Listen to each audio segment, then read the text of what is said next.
as well. Oh, look at that. Typical Craig. Here comes playing. Oh, my word. Absolutely magnificent. Reed. He rose so high. Touched the sky.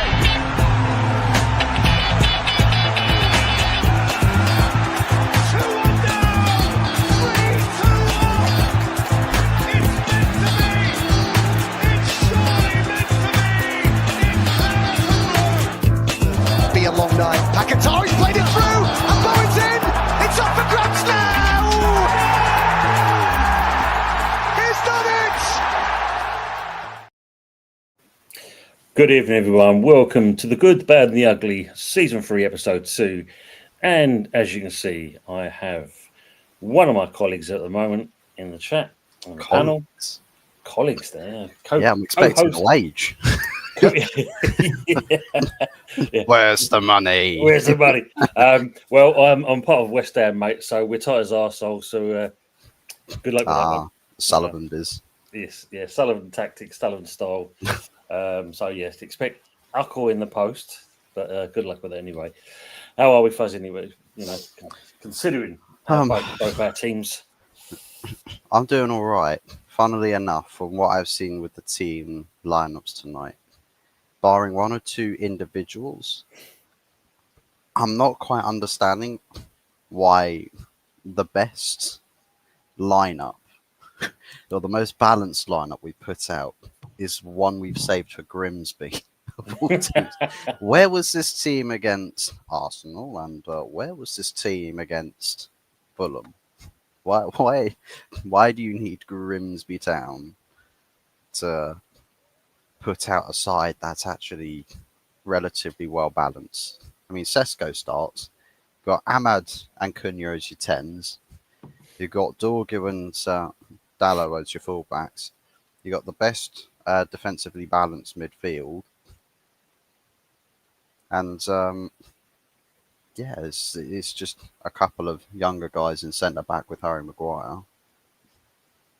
So it's like, where's that team been? He's been saving it up for you by the looks of it. Let's say hello to the people in the chat as always. First of all, first one in is for Daz. Good evening, Daz. Hope you're well. And he's saying like me, and also then there's Matt. Come on, Grimsby. Sorry, Fuzz. Like you really, he's saying. But do you? You really?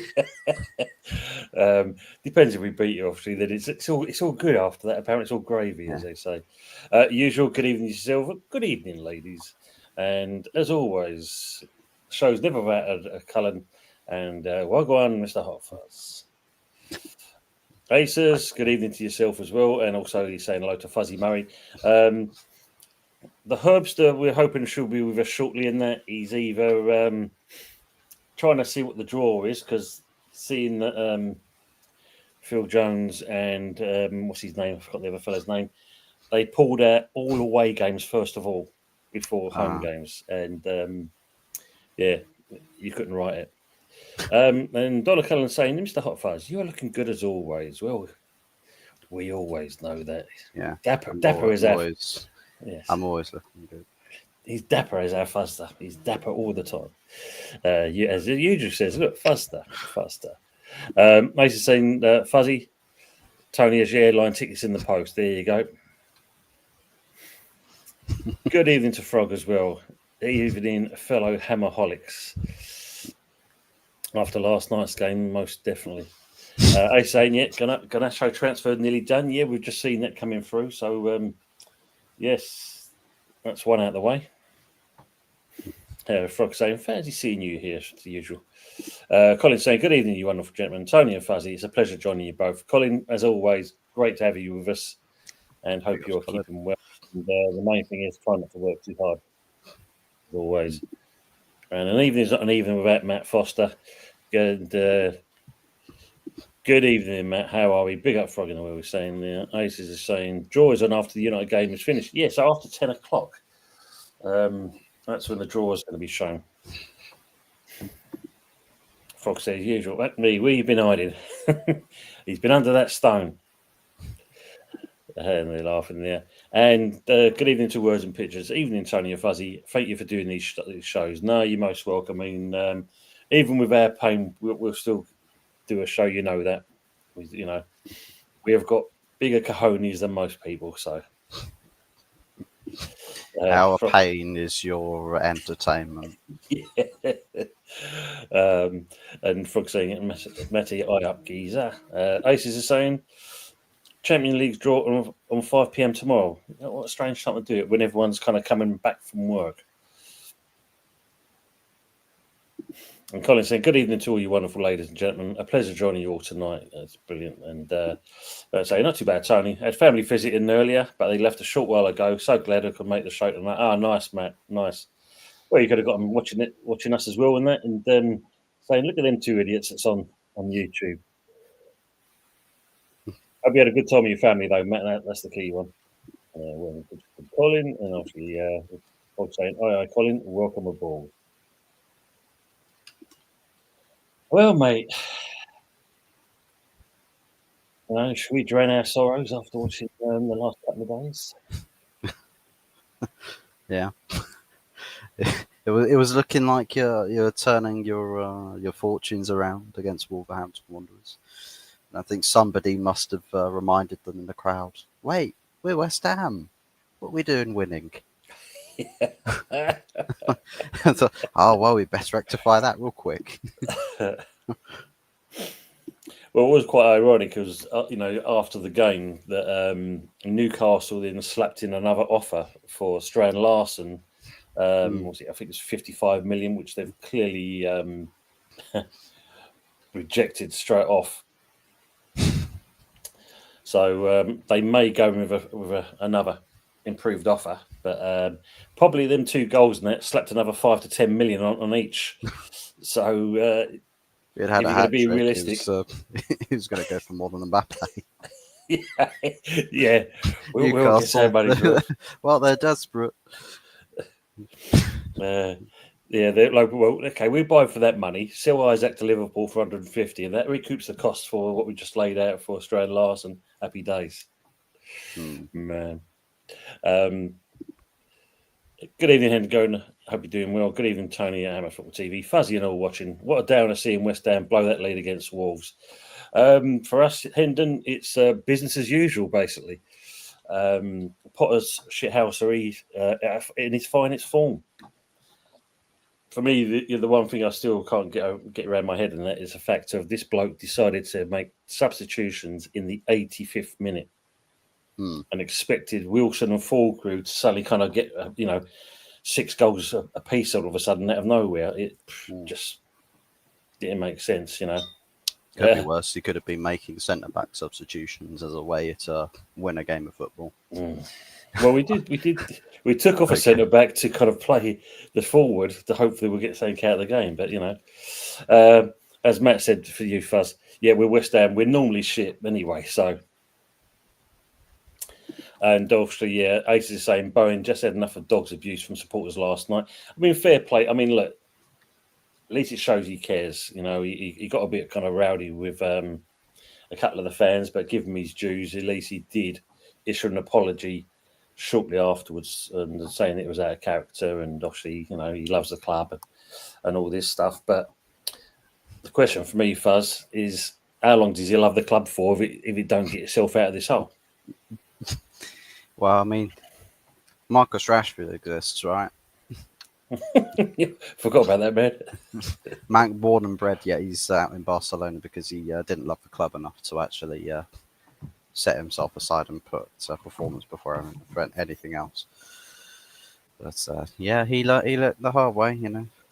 The bigger your head, the harder it's going to come crashing down. And Jarrett Bowen is probably going to, as long as he doesn't think he's just Mr. West Ham, I think he'll end up getting to a point where it's just frustration that just takes over. And the offers that other clubs might put in is going to look a lot better than sticking in a claret and blue shirt. So it's just timing, I think. I think you're right there. I mean, there's as much as he signed a long contract, it comes down to He's still relatively young when you think about it, and it's a case of with the internationals coming up, he probably wants to feature in those, and if he feels like he's not getting that kind of chance to get into the squad, then yeah, surely he's got to look elsewhere. Don't want to lose him, obviously, but at the same point, you can understand it for a player's point of view. It's a short career that they have in football. So, want to move on. I've just seen the thing here, though, Fuzz, just going on the Sky Sports. So apparently, Man United are happy with Kobe Mino, and then not looking to sell him, so they say. Whereas Real Betis and Anthony, it looks like it's doing pretty well. Moving on. So Hender's asking the question: will Amarin emulate Potter this evening? Don't emulate Potter. Emulate LVG, who went and lost 4-0 to MK Dons. Yeah, if you're going to get beaten by one of these smaller teams, go and do it in style. Make sure that you are plotted into the history books for forever. Well, he's on at the moment, and he's got a smile on his face at this point. We'll soon see if they get slapped off his face at some point as the game goes on. Yeah, he's smiling through the pain. Well, at least he's got that better face than what Potter did. And especially the bloke next to him, he looked like the hills of ice. Usual saying that loose Sunday and I fancy Potter is toast. I think, the Forest game, and of course, the icing on the cake will be the week after when we play Spurs, and you can just see it coming a mile off that Kudos is going to do his utmost best to put one against us. It's going to be like, it's not personal. It's not personal to me, but it's going to be like, fuck you, bosses. Yeah, but you can see, he'll score the goal and he'll start kissing the badge. He'll do an Eddie Bile thing. He'll do all that shit. Frog says, knew we'd fuck up in the last 10, just like clockwork, never failed to bollock it up. Man. Hendon Goon is saying, feel so sorry for the West Ham fans. They don't deserve this. Need to get the owners out. Oh, mate, we'd love that. But unfortunately, they've kind of, Brady has said that, not going anywhere. We're not looking to sell up the club. But for me, and I don't know for the West Ham fans in the chat, there seems to be something going on at the club. And knowing Sullivan, he'll keep it close to his chest. But there's something weird going on. But he's trying to put my finger on what it is. I don't know if it's a case of he is looking to sell up. Money laundering. Yes. That'd be lovely. Get him out on that alone. That's one way of getting him out of the screen. Wait. He could be listening. Yeah, he could have drones in the chat. Allegedly. Yes. Don't forget the Hammers Football TV trademark word, allegedly. Matt's saying Isaac's still off to Liverpool. You think, Fuzzy and Tony? What do you think? I think it's going to be a deadline day deal that happens because Newcastle probably. I think what Newcastle want to do is guarantee or cut a sort of figure where it's like we're in control of the situation. We're not panicking. So if they can get a striker in, that's not like, oh my God, we need to replace him quick. It was like, oh, we're always going to sign the striker. I think it's a part of it where Newcastle sort of know that Liverpool have them by the balls, so they want to sort of look like it's not the case. So I'd imagine it's going to be one of those where they're not going to do anything on the selling side until it's pretty much deal done. Yeah. Or like final hours of deadline day. Yeah, because I think Liverpool don't want to go to the fee that Newcastle want, which I think is 150.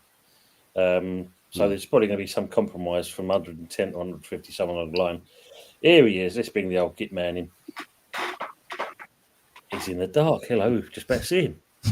That's better. Well, now we can see him.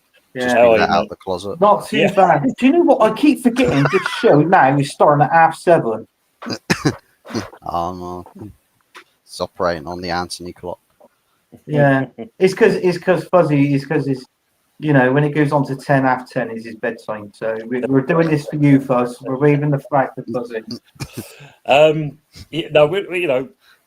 Has, it's one of those, isn't it? has Anthony got voice recognition light bulbs in the background? Oh yes. 'Cause it seems like whenever he talks, it lights up. We can see him, but when he's not, it's. Let's try. And look. It did as well. No, I think it's the phone. I think it's my phone that does this. I don't know why. Well, there was that light where you go. The light. Yeah, it's going. Yeah.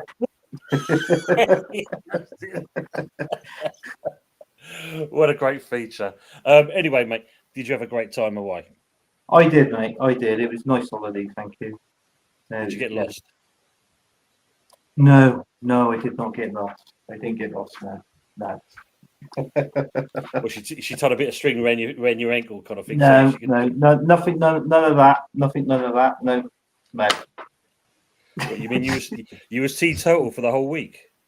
I was. It was great. It was great. I just mainly in the sea, swimming in the sea. Lovely. Nice, man. Nice. Brilliant. I didn't do that, and that they think they caught a wow. That's why all the scientists surround you when you go to sunbathe. They're like, oh my goodness, a beached whale. Yeah, one of those. And let's ask you this question as well. Do you think Isaac is off to Liverpool? There is a possibility. I think there's a big possibility for him that he's going. If he doesn't go, it makes you think what Newcastle are going to do with him. I mean, obviously, I'm not being funny. With a player that caliber, you've got to play him.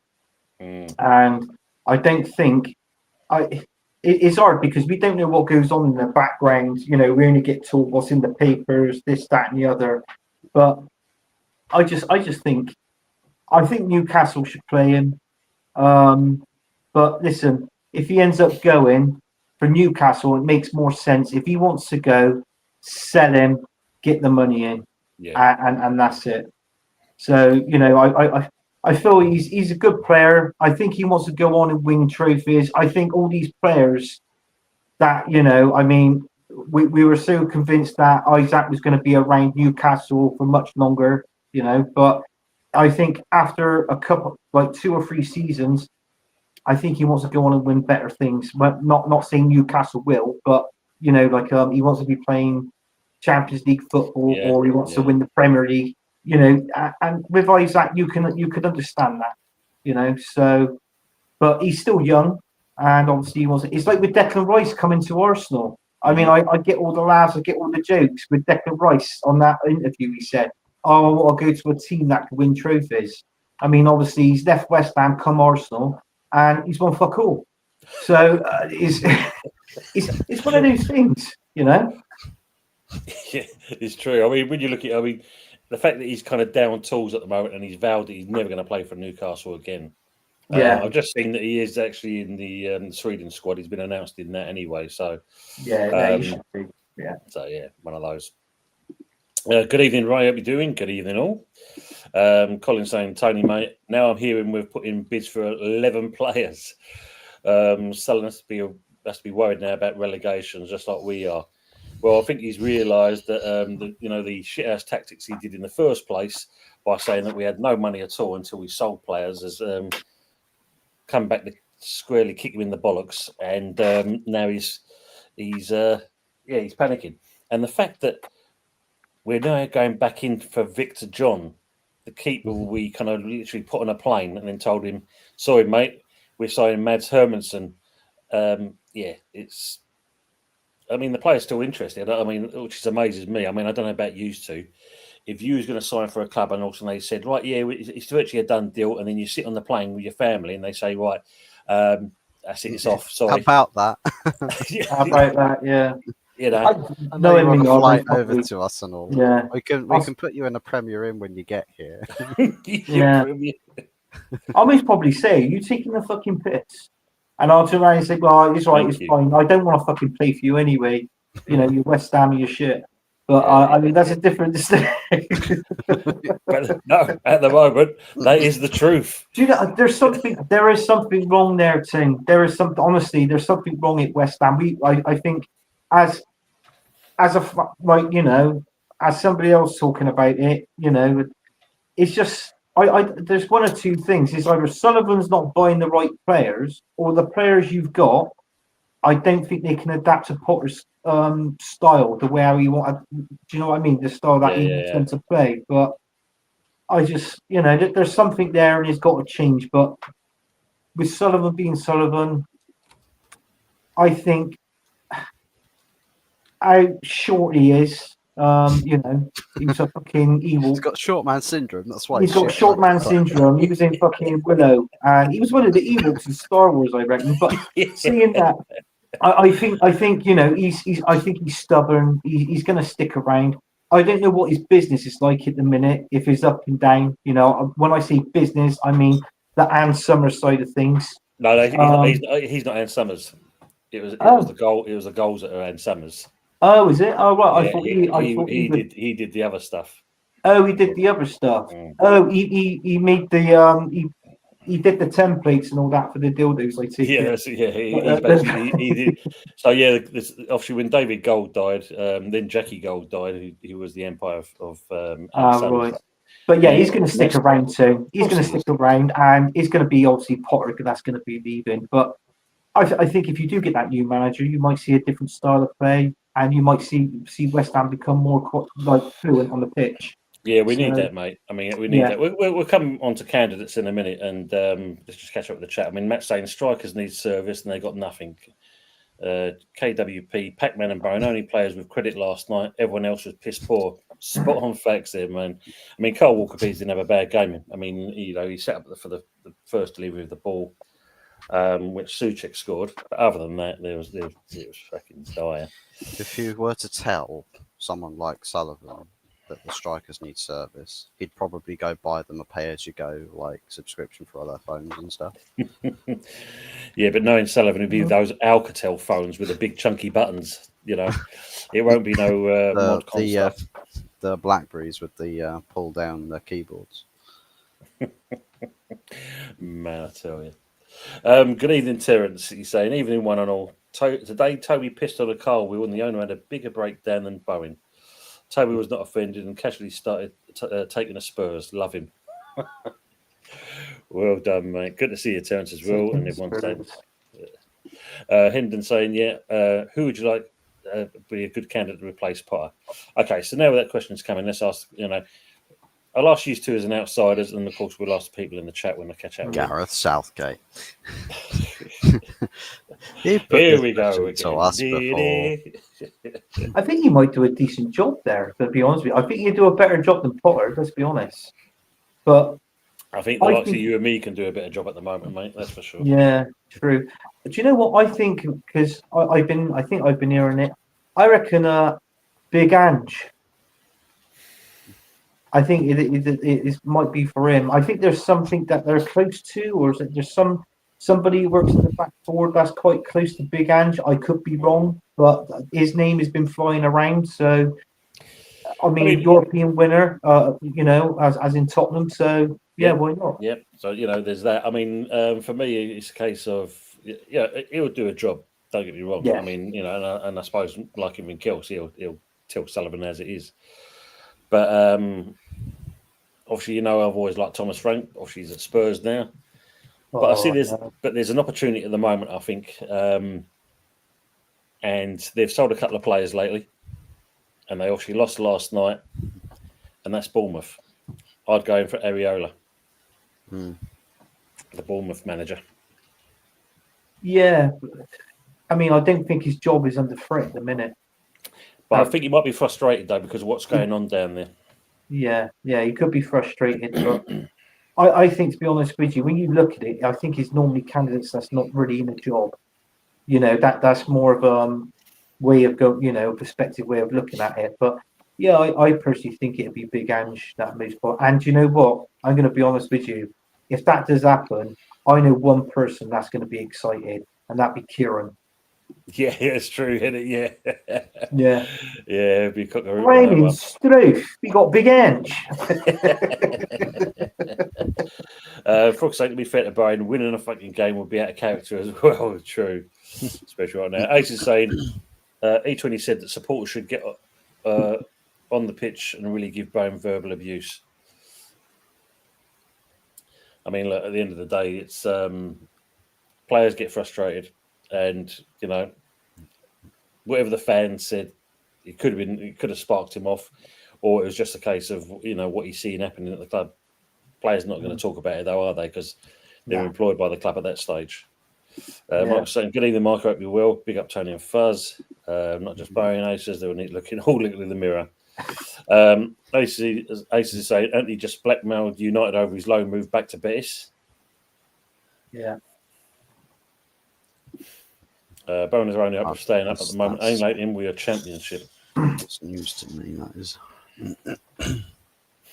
Usually we play the 3 month Saved by the Bell dance before the next wank of the board installs. You know the drill. Oh, to be a West Ham fan. Michael Blee's saying, yeah, deja vu, Birmingham City vibes. Yeah, get that. Colin's saying, Fuzzy, funny you should say about Sullivan money laundering. Wouldn't surprise me considering who he's involved with. Yeah, there is some shysters he deals with. Allegedly. Michael Blees is saying, party time is Rovers win, Anthony. Oh, God, no. Not the Rovers. Well, Bristol City are currently losing to Fulham. I know. Thanks, Buzz. Terence says, Tony, when there's something dodgy going on, don't try to put your finger on it without tissues. This and more advice is always available. Don't be afraid to ask. Thank you, Terence. I shall take that on board, and it is noted. Thank you very much, sir, for that. Good evening, Russ Morgan. How are we doing? Good evening. Are West Ham fans worried? Still a lot of football to be played. Yeah, we are worried. With a chairman like Sullivan in charge, it could go, I wouldn't say two ways. It'd probably go one way with this man. And we are slowly seeing it. We've lost, and this goes to used to as well. I mean, we've lost the identity of the club itself. I mean, it is literally, it's bad. Whatever way you look at it, and it seems to be disappeared when you moved out of that stadium behind you. Yes, indeed. And if you look at the name above my head, and that one word they took away from that, which is obviously United, and that kind of told you from that point onwards where it was going. And Moyes getting the Europa Conference, I think old Sullivan didn't like that because really that's when it all went to shit. Once we got rid of him and he got Lopetegui in and brought with him players, I mean, like you said, Anthony, is it the players? Well, looking at the players that Steiden got, there was a couple of decent ones, but the rest of them really were piss poor.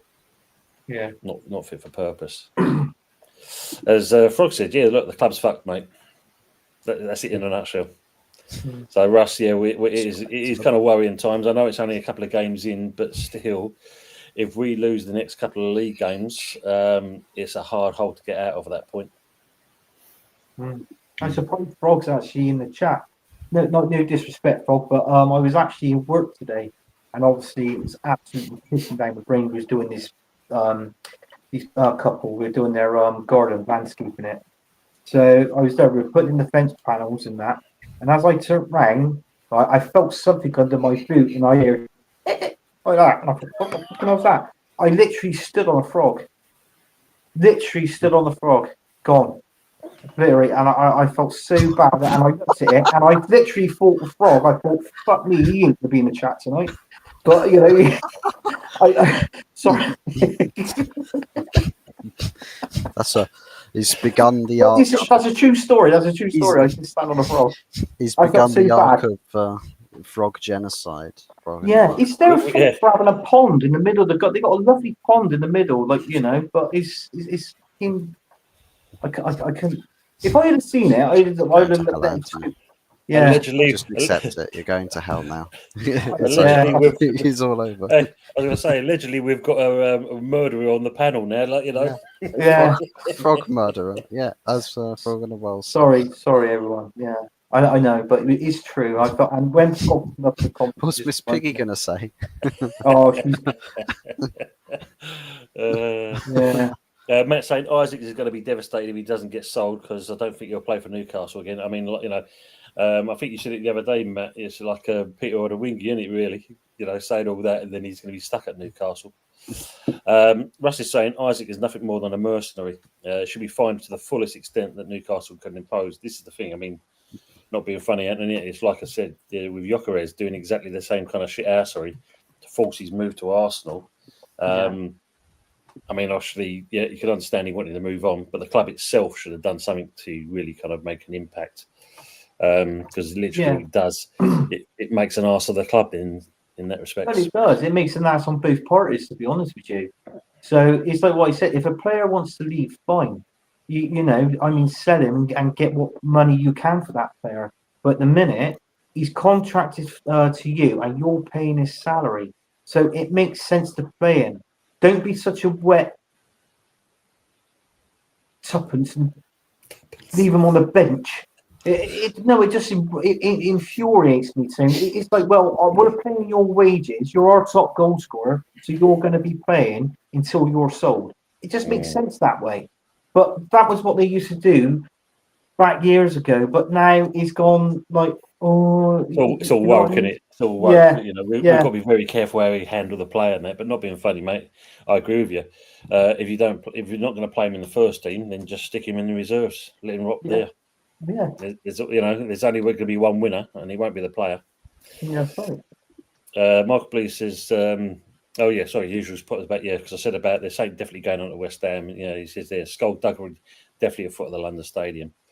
Michael's saying clubs think they can hold the power, but they don't when players can just break the contract by refusing to play.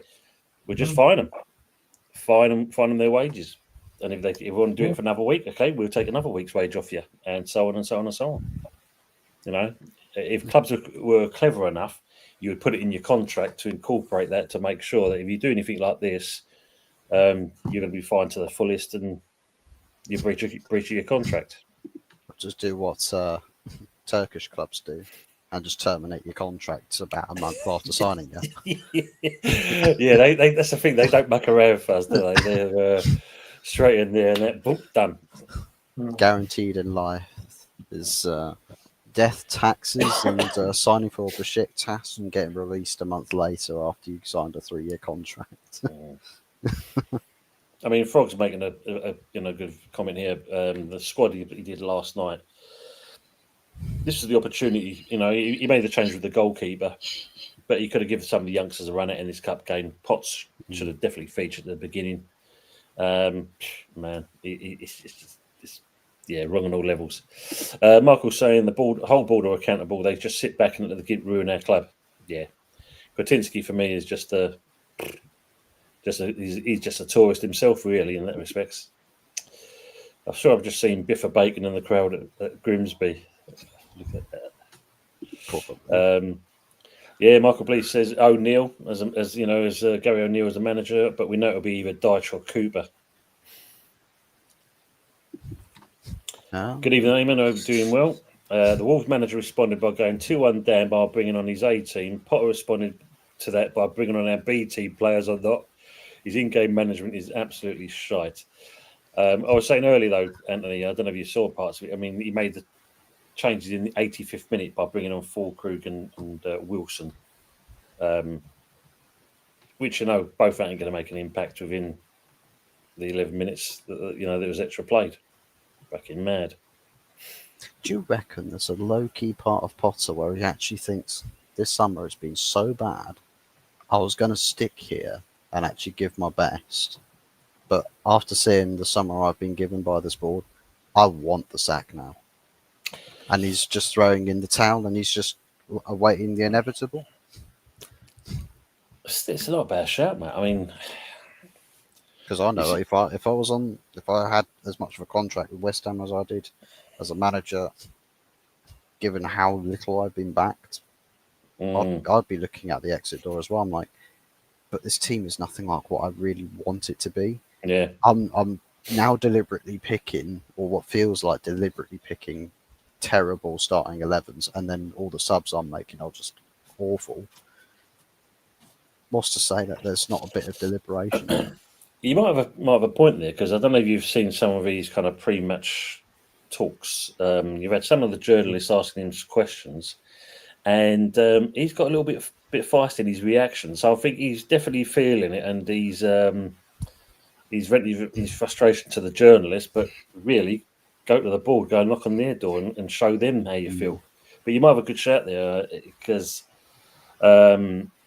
if he's not doing that, then he's clearly then shit, because he's picking some real bad decisions. Bielsa Sharky saying, good evening, Sharky. Love a bit of attacking football for a change. It's not bad. He's also, ironically, Southgate is one of the hot favourites to be the next manager. There you go. Anthony and Fuzzy, you'll be laughing your nuts off if that happens. Well, who knows? That's if I love it. gets sacked before. If Amarim decides he wants to speed run getting the sack, then who knows? We might get the links come our way as well. Yeah, man. Meanwhile, Fox, Arteta survives all of this. yes, we're going to come on to that. We haven't forgot this man. We will come on to him. He's had a bit of a free reign at the moment. Frog saying, been a nice little earner for Brady's husbands, mate. Potter's clearly clueless. If he's frustrated at Bournemouth, he'll be suicidal at West Ham. Iriola, that is, obviously. Aaron Green saying, let's not on Bowen's back. That's the last thing we need. Need to keep our protest for this effing board. Yeah, exactly. I mean, look, he's apologised. So for me, that's it. It's done. We move on there. I'm sure he's going to. Colin said, after watching the West Ham shit, I think we need 5 more signings. Bloody hell, man. And all even and all. Frog saying, Eamon, manager, players, all of their fucking stuck up their asses. We are in big trouble. Everyone's saying hello. Oh, yeah, look. Poor Kermit. Yeah, frog killer. Yeah, look, frogs, look. Murderer.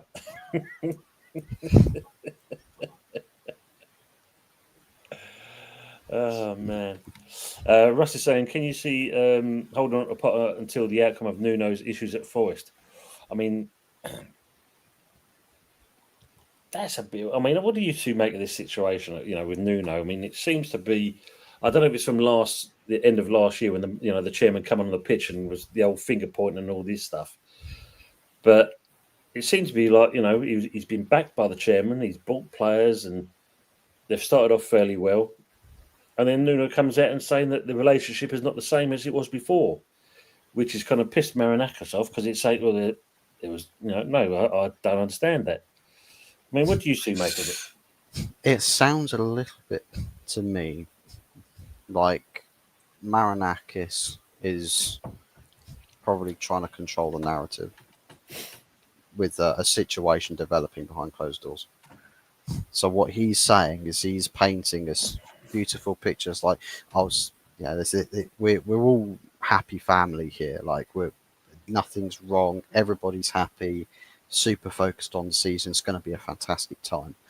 And then Nuno's probably sat there just, I really want to say something, and it may be with the comments about his relation with Marinakis, that's a slip of the tongue. And that maybe I think probably tail end of last season is where it's really sort of kicked off.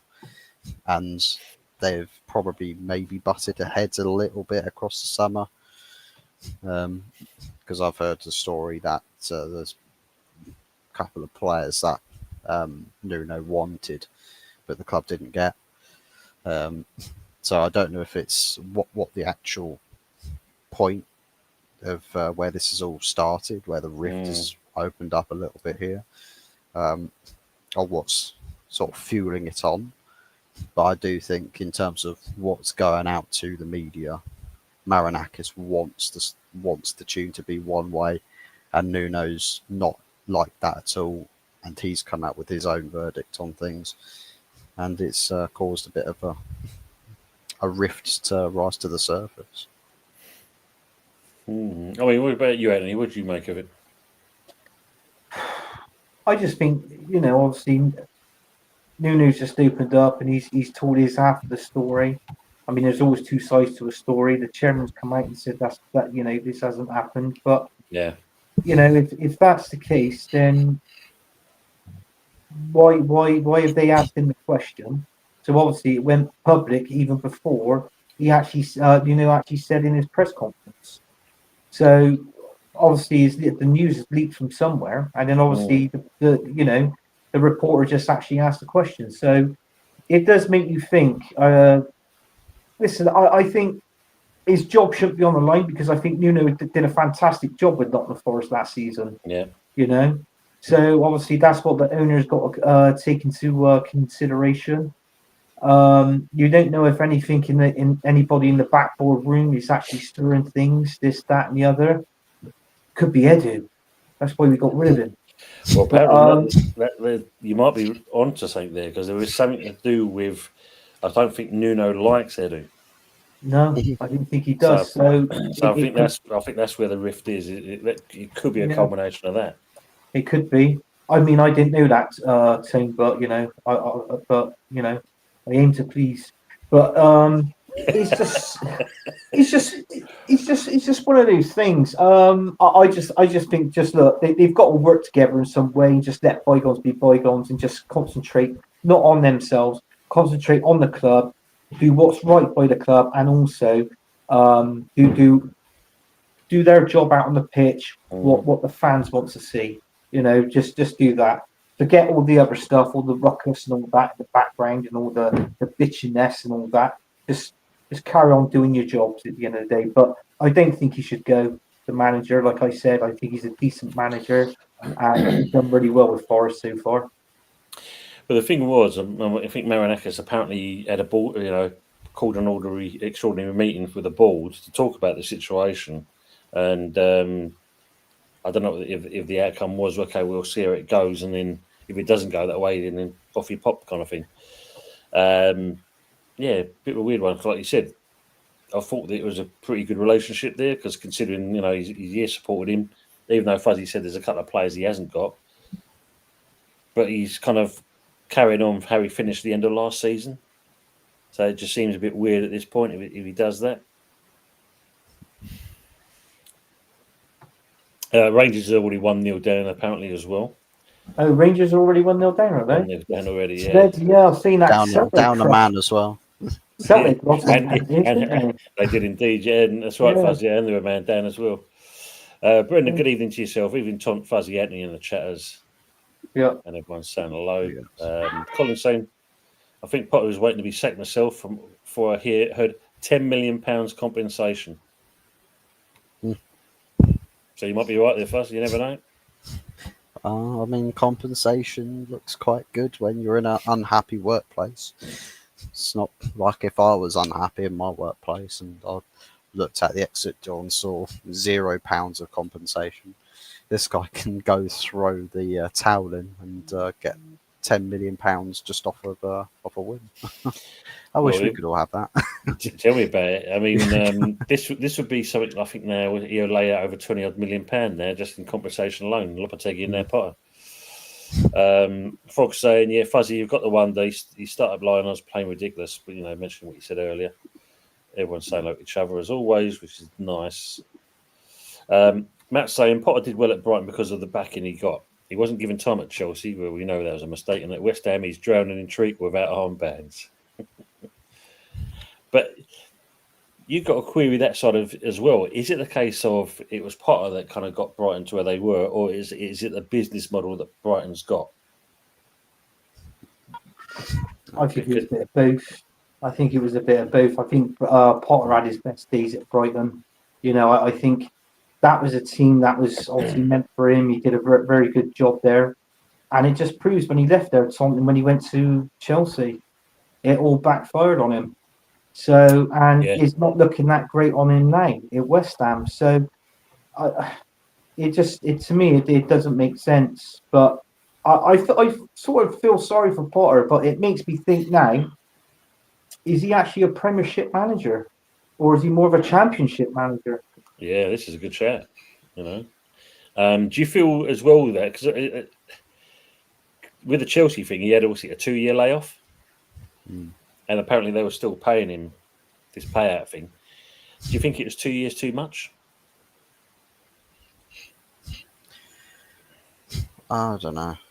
I think with Graham Potter. I think he's one of those with managers in the modern day that what works in the moment works well for you, but the second things go wrong, perhaps you overthink what the fix needs to be, and then you'll do the things that actually probably take you further away from ultimately where you need to go as a manager to really sort of get yourself back up a little bit.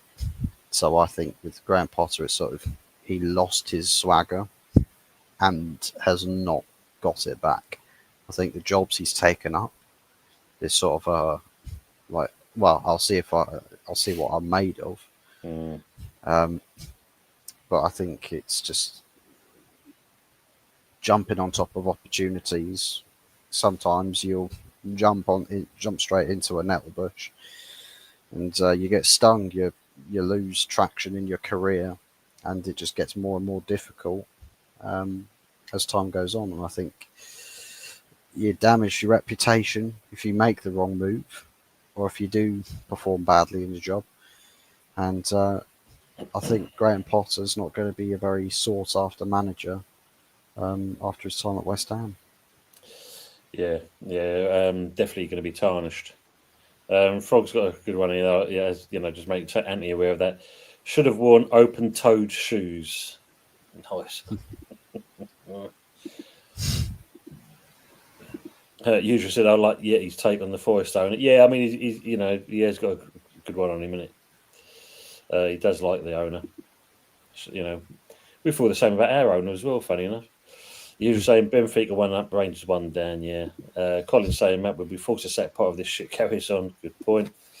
Brendan's saying, why not put KPIs into managers' contracts these days? Yeah, I mean, same thing. It's performance. It is a performance business at the end of the day.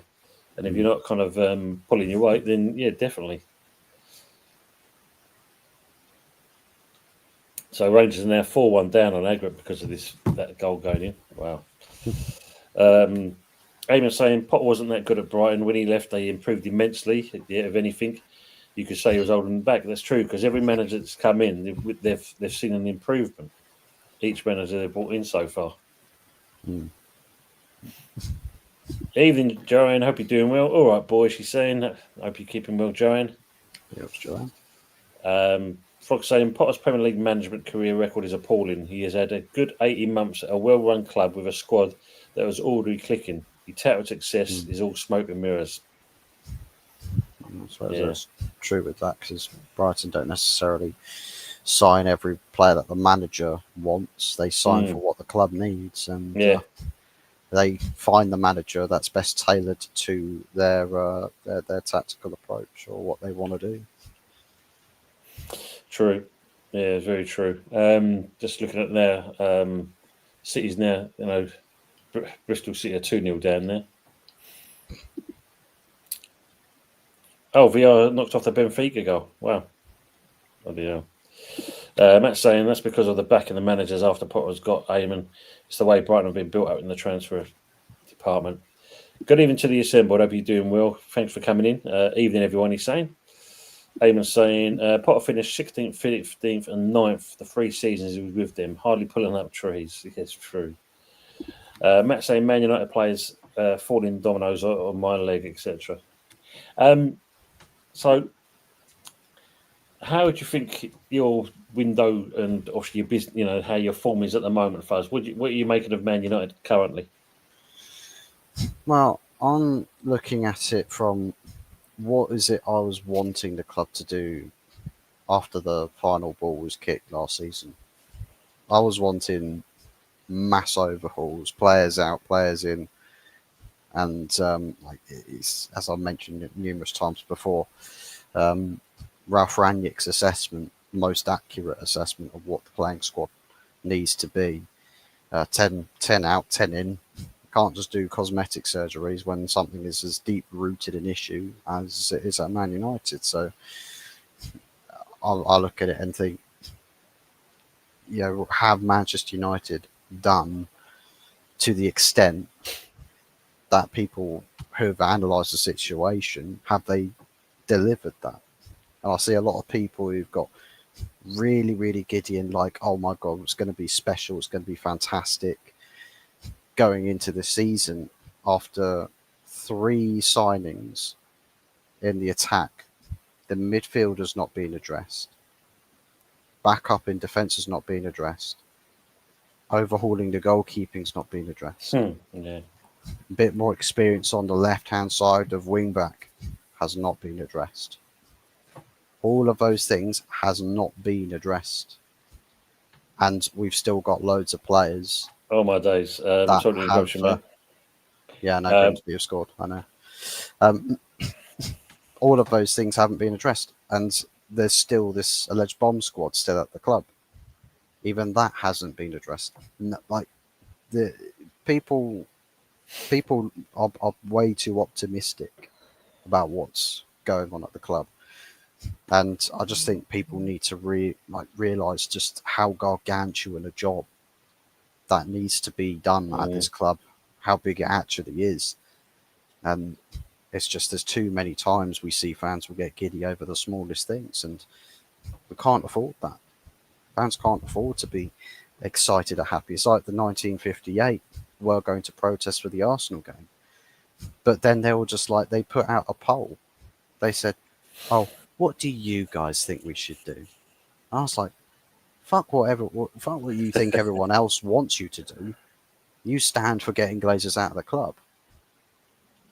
You stand for the club actually acting like Manchester United. And they're saying, well, we best give Ineos the benefit of the doubt. We'll call off the protest. I'm like, but that's exactly what they want. That you saying let's cancel a protest is you showing your hand, a soft underbelly. That board does not need to do much at all to please you, the harshest of critics. It doesn't need to do much at all. So why should they do open heart surgery at Manchester United? They don't need to do that.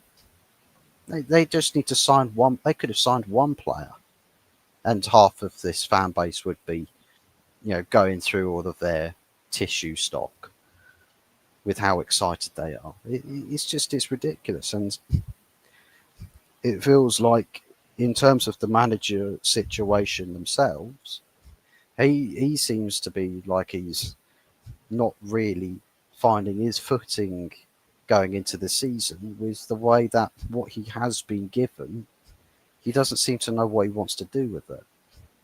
And it's like, surely a manager that has an idea is a manager that actually looks at what he's given and thinks, I've approved of all 3 of these players that have come in. I've approved of where I want them to feature, how I want them to feature. People will say, oh, we're easing Sesko into the team, into the Premier League, so he's not too uncomfortable. Why was it Arsenal, despite a player having not done pre-season training, no pre-season, he's already played in pretty much every fixture Arsenal have played in the season. Benjamin Sesko has not started once until tonight. Yep. In a Carabao Cup game. You can't tell me that Amorim really knows what he wants to do with this lineup. He doesn't. He has no clue. So, yeah, because I was going to ask you, what do you make of the squad he's picked for this game anyway? I mean, he's got a couple ironically, on paper, it looks like the best balanced squad, because with their front 3, you've got a striker in the number 9, you've got 2 accustomed number 10s, you've got, albeit defensive wing-backs, but wing-backs in wing-back positions, 2 midfielders that have more defensive than offensive qualities. Well, Colby Mainoo's an argument, but the only thing about this team is that the goalkeeper is still shit, and 2 out of the back 3 have next to no experience. I mean, Aidan Heaven can hold his own, but he's still teething. He's still teething into first team football. So this is his first full senior season in football in his career, and he's doing it in a Manchester United side where the manager is experimenting. He's still trying to figure out what the setup is. I mean, he insists I've got my way of playing, got my system, but we need to see it 24/7 as you preach. See, if you're preaching one thing and practicing another, we can't believe you. We can't back somebody we don't believe. And that's what we need. We need buy-in from the manager. But he's not filling us with a lot of confidence right now. Do you want to swap managers? Fuck off. So tonight, guys, you're playing in the cup, isn't it? Is it Grimsby you got? Yeah, I mean, Grimsby are 1-0 up at the moment, Anthony. I was just about to say, I said, I've probably spoken it into existence now. You watch LVG losing 4-0 to MK Don's first time of asking in a Carabao Cup game, and everyone was like, "Yeah, close the club down." You're doing it again here. Jesus Christ! Well, they all say Grimsby's. Well, it's the town of the fish. So True. I think that's who is that who Donna supports is Grimsby. Oh, to do with the fish, yeah. Yeah.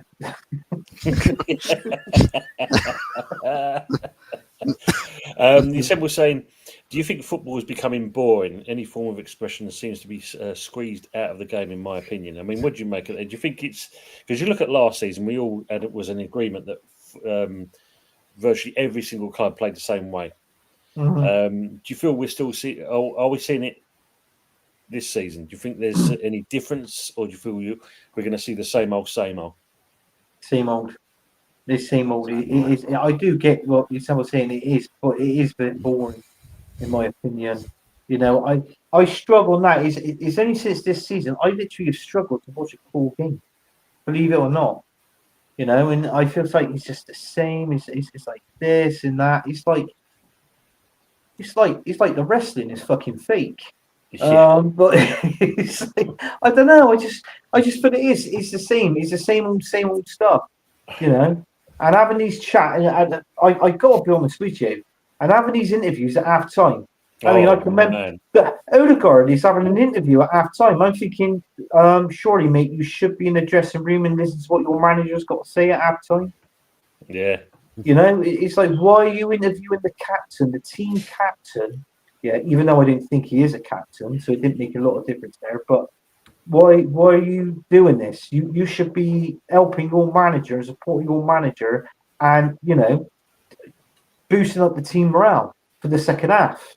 So it don't make sense to me. The only thing that I like is actually they show the goals on around the other games. That is the one thing that I do like. The fact, because you can now kind of switch from one team, one game to the other now, So that's why they got this 215 games all of a sudden. Yeah, it's 2-0. It's 2-0 Grimsby. I'm just watching the corner now. Who's up front for us? Well, Sesko's up top, but some bloke called Warren has scored the second. Probably from set piece. That's a good delivery as well. Onana. Oh my days! What the hell, Onana? That's what I said. What did I say about the team? We've still got a shit goalkeeper. You can bet on my analysis that he's the one thing you get taught as a keeper, Fuzz, is the fact of when the ball's up in the air and the first thing you do, you're bringing it down and you claw it in your chest. Your keeper decides to go like this. Let's go straight through him. And also the goal's exposed and also said easy tapping. Don't worry about it, Fuzz. You're not the only one. This person down here in the comments, the last one, he's getting some fucking shit, I'll tell you. He's getting some shit. It's been coming as well. It is indeed usual. And I'm going to catch up with the chat if you can see what everyone in the chat. Yes, indeed. Evening, Daz. Maybe it's 4D chess from Amarim, where he's constantly spoken about. Let's get a week. I'm just watching the replay again. Sorry, mate. Because I've just seen that the ball gets played over, and he suddenly thinks the Grimsby's player is the football because his hands just literally come through either side of this fucking player's head. Bad. Did you try to knock someone out again like you did against Wolves? Go to that pole dive again. Look, usual asking you, Fuzz. That goalkeeper is fucking awful. I thought ours was bad. Yeah. Ten Hag is laughing somewhere because he signed both of our goalkeepers. He's an agent. He tried to sabotage us. He's left us in the shit. Yeah. Then again, it's not going too swimmingly well Oh, for him in man. Germany himself. So. Good evening, Arsenal man. Okay, we're doing good evening. He's also saying, Grimsby, you're doing us all proud. Keep it up. Good evening, Manic. Looking good for you, boys. Big up Arsenal, Manic. Terence says, why do clubs say they're easing a player in? Do they play with a triangle ball abroad? Yeah. What's the ordeal with easing players in? Like, surely to ease a player in, you give them opportunity. They're not really going to be this best player in the world just from being on the training pitch. You need to do it in the actual game scenarios. Yeah, it's true, isn't it? This is the thing, man. I mean, look, 2-0 Grimsby. Bye, Hammering. I seriously, his job would be on the line. He's losing to Grimsby. Gotta be. Well, Matt said, add that to the tally of sackable offences. The list is growing. Sesco more like Tesco. Richard's being very diplomatic. Look, 2-0 Grimsby. 2-2. And then he's followed by laughter. Actually, if you hear a house collapsing in Bristol, just know Richard probably is buried under the rubble, punching all the walls out. Good evening, McManus. Good to see you again in here as well. Which United needs Big Sam more? Oof. Well, God, I think it'd be West West Ham. Ham. and if you can get that 50 pence piece out and we do heads or tails, With the heads of cells. Oh, I got a call. But anyway, big up to McManus. That's actually the wrong name. Actually, he's actually changed his name. It's called the McManus Knitting Show now. So if anybody could like and subscribe to his new show, that'd be great. Heads or tails, Tom? Tails for me, please, sir. Tails. It's a head. Hang on. Oh well, there you go. It's a head. It's a head. Fucking 5p's are small, aren't they? See, no budget spared on this program. But, 5 pences. 5 pence. You can see your 5p's, folks. Now do a note flip. Which side does it land on? Oh well. The thing is, though, Fuzz, it's only 50s with him, so Oh yeah. Get him out in pockets. Matt saying, Butterfingers and Nana, you're shit like Emerson. Man. Usual saying, fuck me, that manure goalkeeper is absolutely useless. Did you do Grims the usual? Did he have a bet on this? Must have saying 2-0 and a disallowed goal one as well. Yes, true. Yeah, what was disallowed as well? Anana makes Hermanson and Ariola look like golden bags. Arsenal medic, we want 3. Oh, Matt saying Man United needs Victor John Victor. Oh god. We need gold. Usual saying, Fuzzy, you said you had a balanced team this evening. on the lineup, we did. I think your keeper's all right first. Just Stephen Malone, he's doing well between the sticks. Stop being a bully. Matt saying, balance shit. Balance shit. Frog saying, Grimsby haven't seen this much excitement since the Luftwaffe visited. Jesus. I think Man United need the Luftwaffe to pay another visit with the way this game's going. That's the comment of the night so far. Usual says Rangers are now 2-0 down. Wow. Brighton are 2-0 up against Oxford. Bye Russell Martin. Yeah, because he's not getting off too well, is he? There. So I don't know why they didn't stick with Barry Ferguson. He was winning a few games towards the end of last season, wasn't he? But so I don't know why they didn't just offer the job to him. Exactly. Oh yeah. So ITV has shown the Carabao Cup. You're first. Grimsby Town, Man United. You're first. Take note of the name. You know who he's going to be the next manager of? No. I don't even think anyone from Ineos or the guys just know who Russell Martin is. Probably think it's somebody off daytime television. It's like, oh, is that the presenter from The Chase? Oh man, yeah. The car's been dished out to who's that? Fredrickson. McManus is saying, Anthony, when's your new channel starting? As we all know, Mr. Herbert's Bristol Rovers' biggest fan. His show's going to be called The Rovers Review. Anthony, when can we watch this great content? Never, because it ain't gonna happen. Fucking Rovers. I'm glad he didn't see the other person because he's winding me up. Like he winds me up. We sort of message one another on WhatsApp, so we give each other a bit of stick, but it's all in good fun. Yeah, he actually did say, "I'll tell you what, make a good show, Anthony. But if you do a Bristol Rovers content show, you went joint with Luca." I went, "Now you're taking a fucking piss." Yeah, that was. I had that one. You could do one of them thumbnails with his expression on his face. This manager. Nah, I'm not fucking. Yeah. Oh man, you say there's no bets on this game, and he's also saying Benfica 1 up again, so they're back in it. Grimsby looking to get the ball in the box again. He's having a shot. Oh, Clarity's right into the Man United player. Fucking Grimsby on form tonight, first. Yeah. I said MK Dons 4-0 would be a repeat. Oh, there's no one there. That could have been 3 then if they had someone at the far stick. Man United trying to play it out, but yet again get beat. Dear me. Someone saying Grimsby are sponsored by Winner Chicken Dinner. Oh man. You're just saying that, yeah, all jokes aside though, Fuzzy, Grimsby should be 4 up at this point. So yeah. Van Haag. They're League 2 as well. They're League 2 as well. I went to watch Aldershot at Wembley. And Aldershot would give Grimsby a game. Aldershot. Yeah, I mean, no, Aldershot. You know, back in the day, and that they were League 2. They were a decent side back in the day.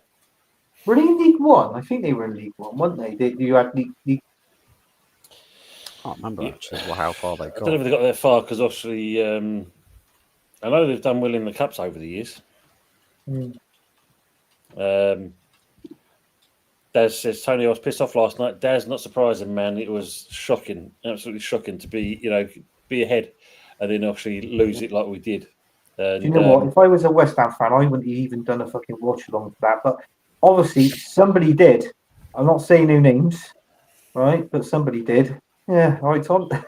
Yeah, no, I mean, the main thing, mate, and the good thing about it, we know full well if the game's going shit, we just go sideways and we talk about any old shite, Well, that's right. Yeah, you're better off doing that.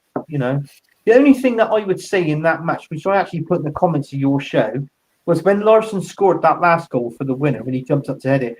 He had 2 West Ham players around him. And what I was thinking of was maybe just 2 around him. Surely he's got the pressure against him, but they just didn't care less. There's no pressure at all on him. And this has been the problem. This has been our problem. And the thing when you look at it, most teams, if they've not already worked it out, all they've got is work is these last 3 games. Yeah. And it's a case of just deliver it into the box because there's no way that they're any defender would attack the ball. No, that's right. Yeah. Strand Larson, I mean, it's interesting that, saying that basically Newcastle put an offer in after the game for 55, they rejected it. Now they're considering going in with a 60 million. Well, he's up to his most probably with those 2 goals that he scored yesterday. The crafty way about it is that they've upped that player's valuation, I expect, by at least 10, 15 million. Absolutely. So, yeah, that's what I said. You know what I mean?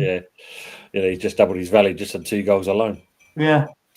Colin saying, Tony, I've just been told Spurs have been talking to Paqueta's representatives today.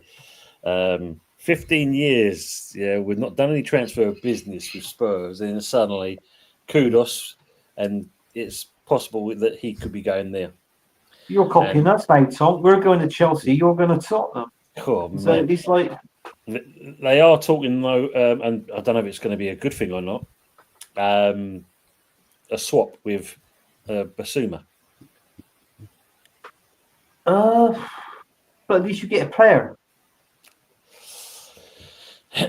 Yeah, and you never know. He might play better, obviously, because he's not wanted at Tottenham, so he's not going to play his art to its extent. So you just might as well just do a swap deal on that. You've got a player, but I heard, I think was it yesterday? on Sky Sports News, you're signing a player for something like, is it 17 million, and it can be completed either today or sometime tomorrow? Yeah, Malaska or something like that. It's something Like that. But I was saying earlier on, Fuzzy, I said we're talking about getting Victor John back again, and Collins mentioned apparently Sullivan's shitting himself now and putting in bids for like 11 players. So what we're going to completely change the squad? Well, putting in bids for 11 players, I probably would just rephrase that to the PR machine, Pro Sullivan PR machine, has told everyone he's put 11 bids in. They So, signed 10 players last season, Buzz. They're going in for that. That's 21 players in 2 seasons. They're going to end up like Forest. Yeah, we're trying to overtake Forest at Hall now. Oh, Chelsea. Chelsea. Yeah, no one's going to beat that club, that's for sure. Yeah. Frog saying, what's with this under 21 sides in the Carabao Cup malarkey all about? Yeah, it's because it's like with this competition now, isn't it? I mean, they're going to do the draw tonight, but they're going to spread it over 2 dates.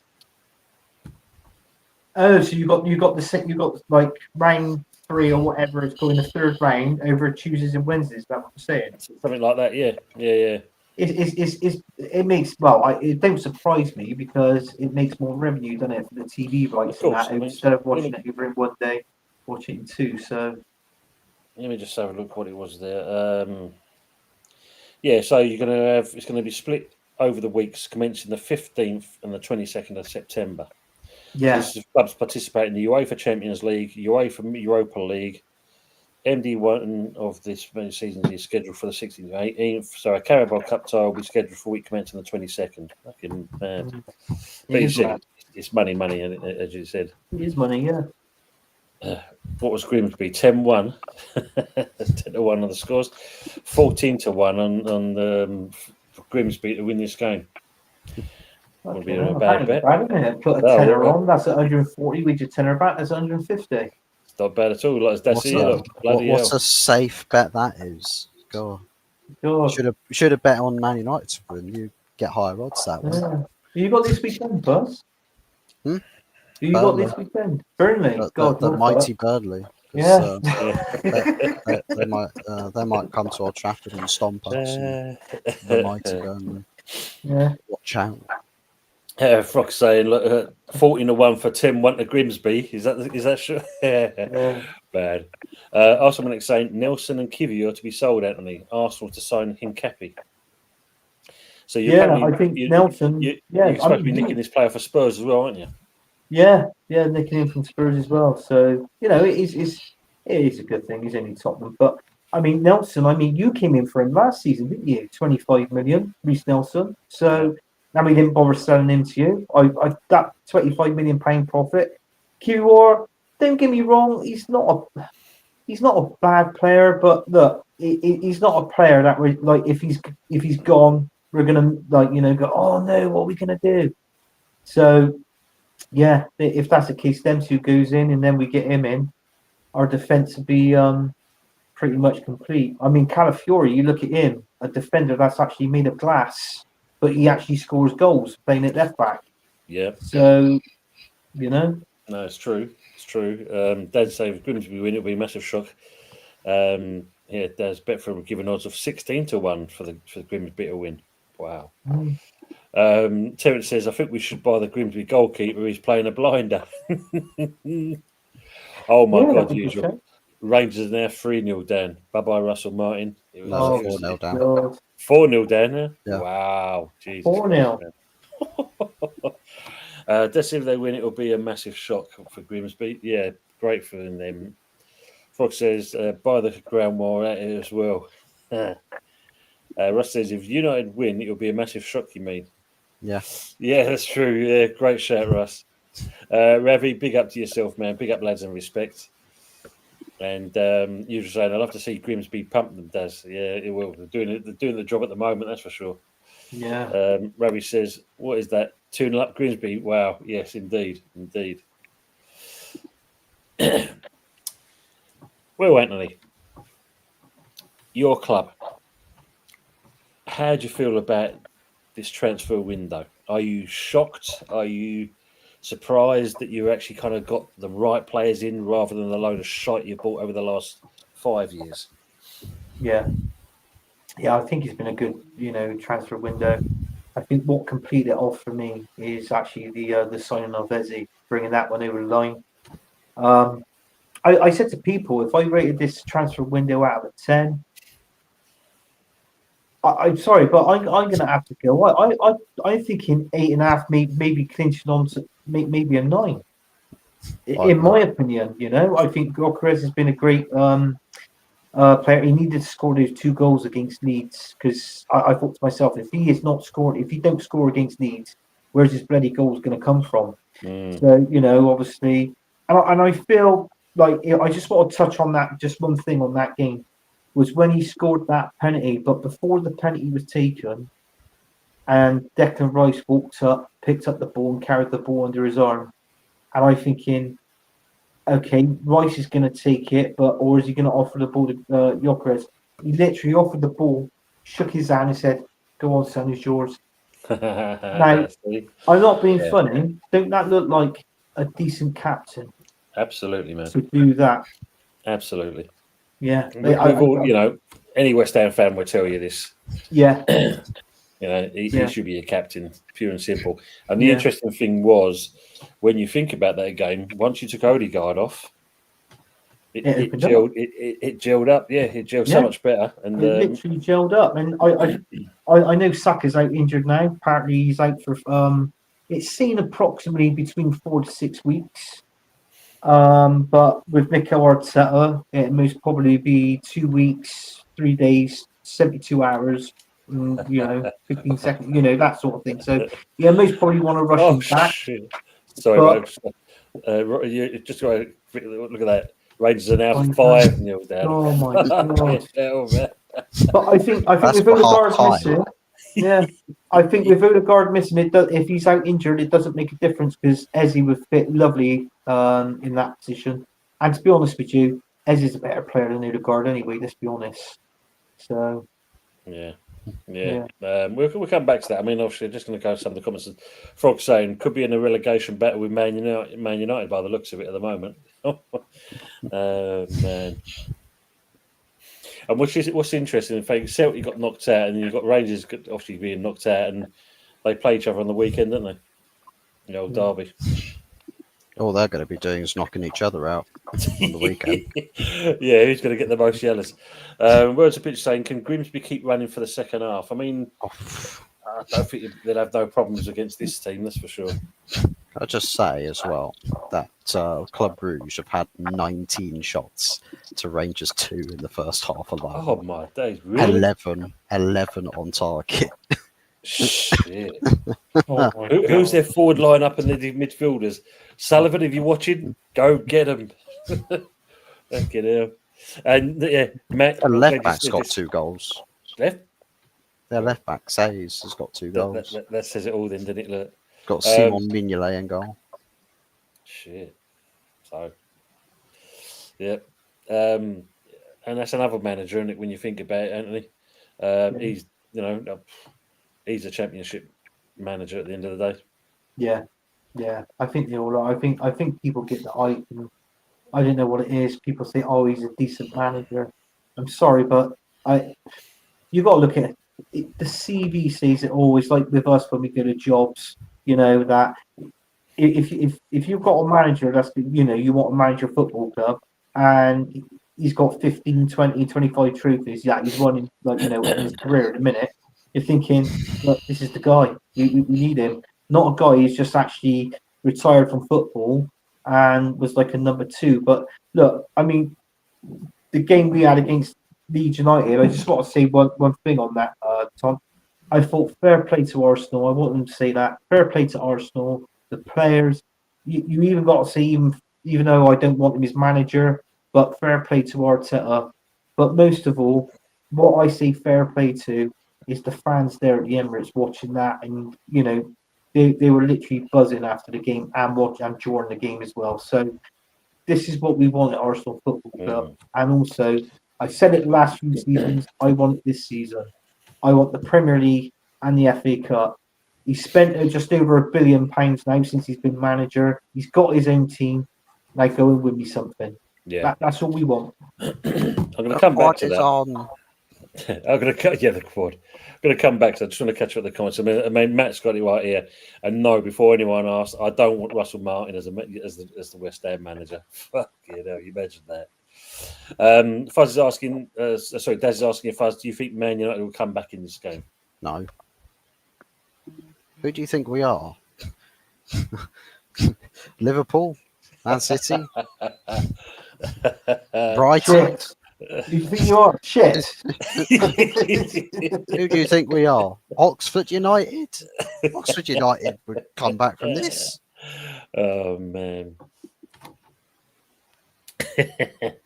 Going back to the Arsenal thing, though, Anthony, when you look at it, you saw some of the channels. You know, they're very happy, obviously, with the result, and you've got to be at the end of the day. You had some people saying, "Well, it's only Leeds," Yeah. and this is the question. You know, when you think about it, if you're going to be winning these, you know, winning in this league, you've got to be beating teams like that at the end of the day. Yeah. Your big test is obviously going to be the weekend with Liverpool. Do you think this team, if they win this game against Liverpool, is it going to be one of those again, like you've seen over the last couple of years? They dangle that carrot, whet your appetite. You think to yourself, this could be our year, and then you royally fuck it up near the end. Do you think it's going to be another one of those seasons, or are you a bit more optimistic that this could be actually the year? I think, to be honest with you, you've got to look at the transfer window and what we signed, and if it doesn't, it makes me optimistic that this could be our year. Honestly, it does.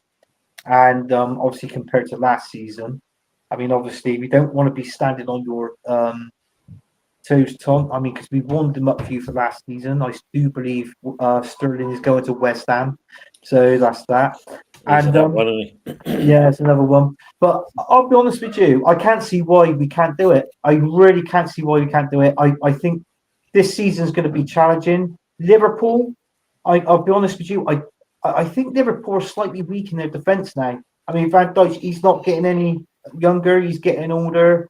I mean, Trent's left. They replaced him with Frimpong. Frimpong's apparently he's out injured. So I think where Liverpool's weak to is in their defence. But we got a good defence, and we've improved our attacking. Obviously getting Gyökeres and Ezzy up there. So that's what I think is going to do. I'll be honest with you. I think if it goes our way, I think Arsenal most probably would edge it and come out winners, but it'll only be by the one goal. So you think it'll be a tight game? I mean, what do you think, first? What do you think about on this? Do you think Arsenal's got enough to get it over the line in this game with Liverpool, or do you think Liverpool will manage to actually get one over on them? Well, I think with what Liverpool are this season is they've shown frailties against teams. They've shown that they are actually quite a beatable side. It's just getting through to the end is the narrative so far. Because, I mean, Bournemouth gassed out at the end, and Liverpool scored to make it look like the game was much more in their favour than it actually was. Newcastle were down to 10 men, and from a 2-0 lead got it back to 2-2. So they gave away 2 goals to Newcastle for an 18-year-old to bury the winner. So he did. He was in the right place at the right time. And I just feel like with Arsenal, I'm not expecting them to have some, crazy performance against Liverpool. But if Liverpool aren't going to be scintillating themselves, the longer the game goes on, the more of a likelihood that you're going to see Arsenal pick their spots to actually get in with winning a game. So I think it's quite an evenly balanced game, even though some Liverpool fans probably think it's not, just simply because of history. But No, I think Arsenal got a big shot for this game, Oh. even if it is at Anfield. Yeah, it always seems to be a tight affairs at Anfield, and Arsenal and Liverpool do play. I think yeah, you're right, Anthony. We've seen it in the last couple of games. Their defence is rocky. I mean, in certain respects, we were lucky that old Van Dijk didn't get his ankle broken when we saw Anthony Gordon do that madness of a challenge on him. I don't know. I don't know why he was. Anthony Gordon was thinking he was Pickford for a moment there. Jesus, man. Yeah, I mean, it was a fact of he managed to kind of pull his sock down at the same time as he raked his studs down at the back of Van Dijk's calf. But if it was another couple of inches down on that, I think there's a chance that we might have seen an ankle break there on Van Dijk. But Anthony Gordon, man, he was having a blinder up to that point, and then I know he's being kicked around the park, but you show that frustration by banging a goal in the back of the net with your feet or your head. You don't take out a player. I think the way the rules are now in the game, Tom, is football for me and you've got to admit this, compared to years ago, football has gone too soft. Oh man! I mean, if that was the modern game, well, if that was the game, not modern game, if that was the game back years ago, you used to see the likes of people, if they went in like with some sort of challenge, they'd be getting them back, through the game. But now you just can't do that now. No. So it's pointless. But I totally agree with you. To get your own back now is to keep your feet on the ground, play football, and try and score a goal. If not, play for the team and win the game. It's one of the two. So it's like what I said. You can't go around just trying to take out players. I mean, if that would have been any harder, that sort of thing, that could have most probably have done some damage there. So. You got to be careful. So I don't agree with what he done, and it's a shame, really, because Anthony Gordon is a real talented player. Yeah, maybe you were saying that's why you're saying you should have signed me earlier. Well, I'll take him out instead. Yeah.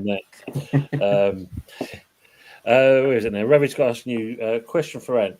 How do Arsenal stop Ekatike? Usually defending. Well, it's normally defending. I mean, I think one of them would be picking them up. How do you stop Grimsby Town? Oh yeah, true. Yeah, there, Grimsby. Yeah, I think it's going to be one of them. I mean, we got trust in our two centre backs with Gabriel Saliba. They're doing fantastic. So one of them's going to be on him. That sort of thing. So you're just going to have to. You don't give away the gaps, the opportunities, because he's one of those players that can sneak in the box, and when he does, he can do some damage.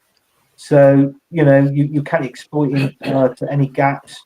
Just keep man marking him out for the game. I suppose that's the best way to do it. Well, not being funny, that's what they should do. Gyökeres. I mean, interesting you say about Saliba, but because when you did play Man United in that game, Saliba did look a bit rocky. Embuemo. Cadbury's cream egg, what you want to call him. He gave him a bit of a torrid time, and Saliba was a little bit all over the place. So who knows, mate? Who knows? Yeah. He can be a bit shaky, but I always said so. Our best centre back last season by far for me was Gabriel. Oh yeah. So I think he might be the I think he might edge it again this season, but people are saying at Arsenal, if from now to the window shuts, if we actually do sign another player, I mean, of like a top caliber player, can we see one of our best players leaving? Well, the interesting thing, man, we talked about this before, I think the last season, the approach from Real Madrid for Saliba, the rumour of that, but nothing's happened. But he won't going to go because I believe last season you know what it was like when watching Arsenal, and I said it on shows. We didn't have the depth last season. We struggled, but now we seem to have the depth in every position. I think the only way that Arsenal can improve is if we actually sign somebody on the left. Obviously we got Martinelli and Trossard there out on the left, but I feel now the players that Got we've got in. Madueke. Well, Madueke, no, I think he'd be on the right against Liverpool first because Saka's injured and Martinelli would be on the left. Ezzy be taking Odegaard's position because he's out injured, and I think Gyökeres up Gyökeres are front. going to play on the right. Who's going to play up front? Because the Havertz, he's injured. David Raya. Bring back That's part of the Jesus. tactics. All is forgiven. All is No, it's forgiven. Marino. Marino's up front. Yeah, could do that one again. Yeah. Colin said about the Magassa, that's the name, the fella. Apparently, Frankfurt itself, she's trying to hijack him from West Ham there. Yeah. Yeah, if the player's got sense, you know where you're going to go, mate. It won't be us. Ravi saying, question to Fuzz, why don't United as a team go back to basics with the tactics, then see what happens from that, as the current one definitely ain't working? Ravi, you could ask the same thing at West Ham as well, mate, because we're in the same shit. That's the same thing for a lot of clubs, mate. Well, the assembled Just go back to 4-4-2, the Premier League formation.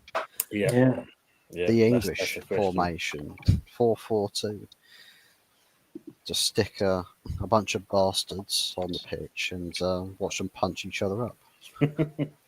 Yeah, exactly said though, mate. It's probably a bit too soft. Man United are making changes, and he is actually coming on there.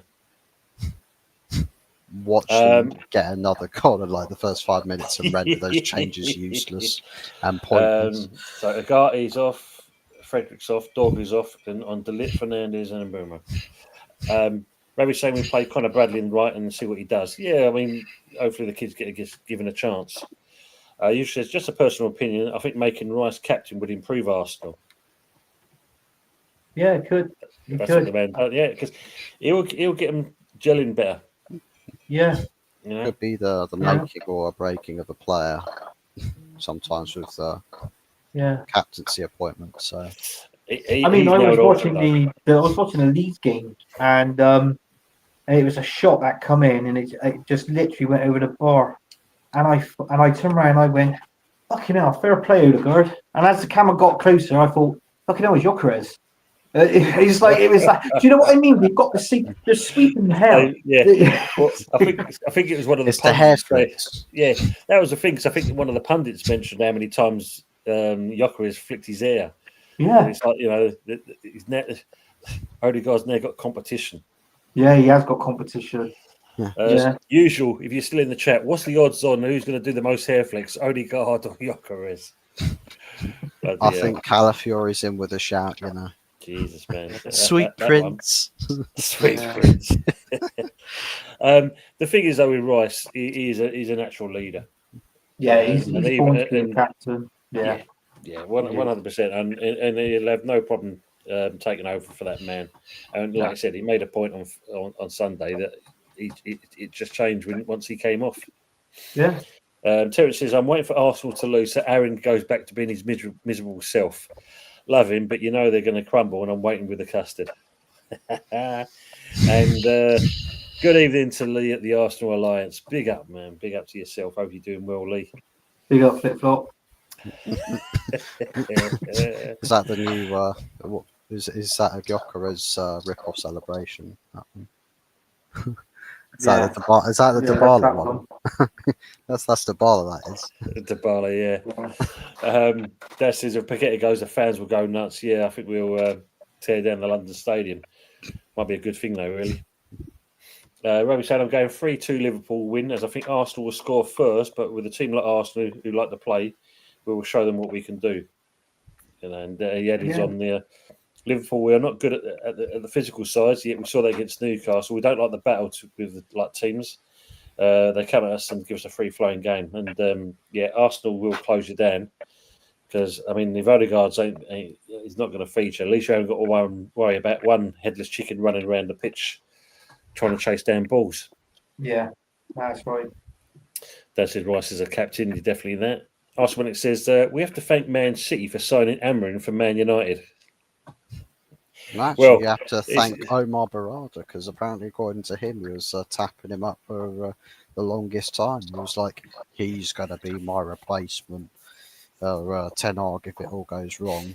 It's like last summer or something, or the summer before Ten Hag got sacked. Well, the interesting thing as well, though, you've got to think that we actually held a meeting with him as well, and Rice was there for that one for some particular reason. And then, of course, he went to Man United. So, yeah, work that one out. Good evening, Mike, West Ham United. He says, after the other night, Liverpool used elbows and shoving and chucking players to the ground. That's the only way you're going to get something out of Arsenal, I suppose. Yeah, good evening to yourself as well, Mike. Arsenal saying, Sometimes that's done deliberately to get players sent off, to course wind it them up in that. of course, it is. It's And just not mind being, games at the end of the day. People just hasn't got a fall for it. That's what it is. yeah, but you see Arsenal do that quite often as well, don't you, mate? You know, a lot of the Arsenal do it. players. Arsenal do it quite often, but the games that I was watching last season, Arsenal were doing it, but they weren't the first ones to start it. Oh no, of course not, man. So There's all at it. Yeah, they were all at it. Yeah. There's all at it. I mean, I think Grimsby had a chance to go for another one there, but gone for a corner, I think, instead.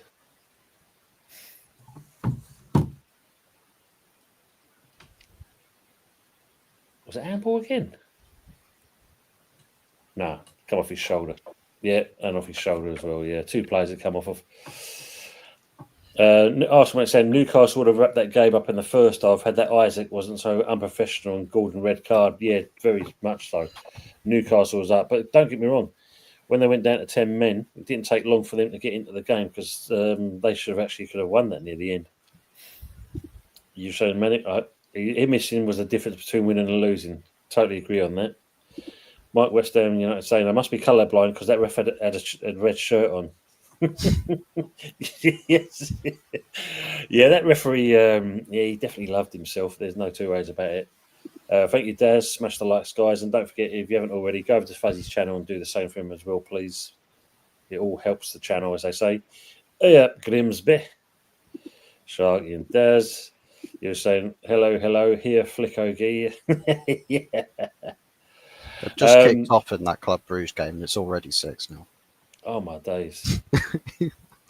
Yeah, And the heavens have opened up at Grimsby as well now. So that's going to make it interesting. Ravi saying, question, thoughts on this tapping up players thing? It happens all the time, Ravi. Some clubs are just more discreet than ever. Who remembers Nick Barmby? Yeah. He should have been a West Ham player. And then literally there was a phone call made, and then before you know it, he signs for Spurs. And 50,000 phone calls helps get that player over the line. He becomes a Spurs player. Also, saying Timber is a very impressive player. The other day I thought I saw him play for Feyenoord. Later found out it's his twin. Yes, he's also got another brother who plays for Venlo in the second division. Yeah, I mean, I like Timber. It was a shame when he got injured in the first season. So it was good to see him come back. And well, as always, Arsenal Manic, Arteta tried to play him in the last game of the season, which was stupidity in itself. But no, I do like Timber. I think he's a good player. Grimsby should have been free. Yeah, it should have been.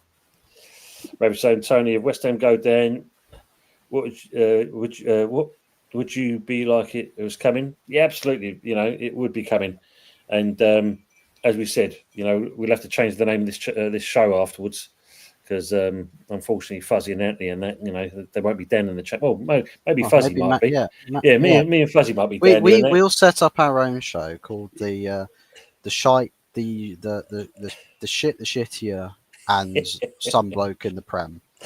I mean, Anthony will have to do the good, the bad, and the ugly on his own every week. Just sit there like he is right now with this arms crossed, like, what the fuck's everyone else? You just have two kind of egg cups with our faces on it, kind of thing. That'd be about it. I mean, we can say whose shit is this? That's the name of the show. That's what it'll be. So who would get promoted first if we both went down? Because I think our players are too much of princesses to stick in the fight against. It'll be teams like Wrexham and Grim and Charlton before us. I think going up. That's for sure. Bristol City. Bristol. That was yeah. God dear me. Well, not tonight, mate. Anyway. Oh no, yeah, but it is Fulham. I mean, let's be honest, it is. You've got to give credit where credit is due. Well, he's another one who's frustrated, isn't he? The old Marco Silva.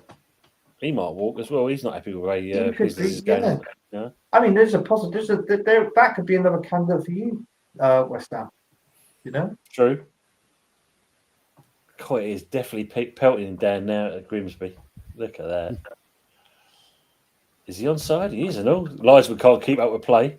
yeah. Oh, is Maguire going to foul him? Should be a corner, and it is. Gentlemen, Tubby requires a Spurs. It's been a great show. I believe back for the end. Terence, pleasure as always. Thanks for being with us as well. Wait, Terence, have a good one. Dev says the way it's going, I can't see Man United coming back in this game. No, I mean Maguire's been trying his best, but look, yeah, you're leading all over the player. Then you're looking around and say, like, I should have had something out of that. You know. Yes, Matt. That's politely putting it. Pissing down in Grimsby. Mike was saying,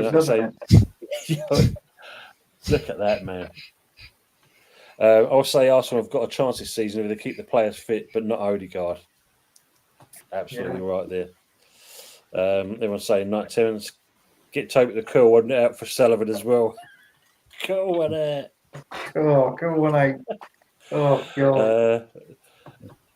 As usually saying, Rangers 6-0 down there. Bloody hell, man. Ray, good evening, all he's saying.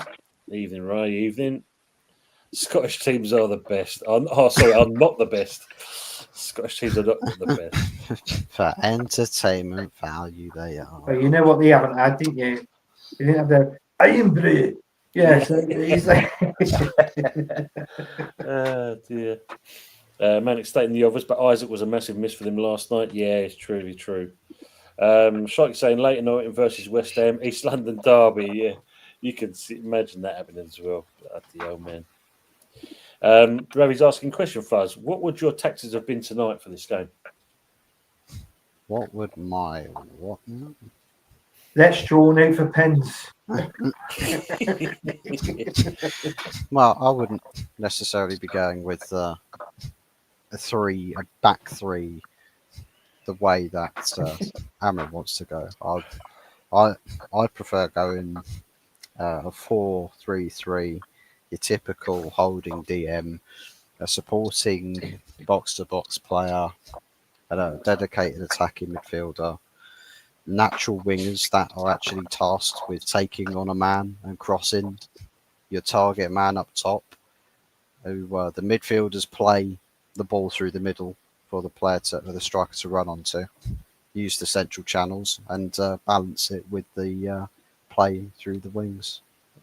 Because there's too many times where teams only go to the wings, and too many times teams slow it down and try and go through the middle when it's all packed. You know, got to balance it out a bit. Well, he just kind of, he had a chance there, but he's just canned it over the crossbar.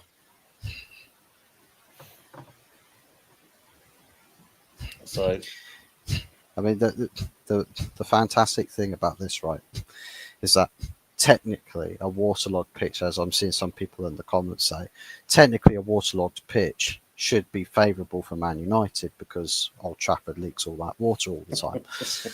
So a little bit of 5-minute rainfall feels like the height of Malaysian monsoon season. So get the scuba diving kit on, Man United players, and start actually playing some football.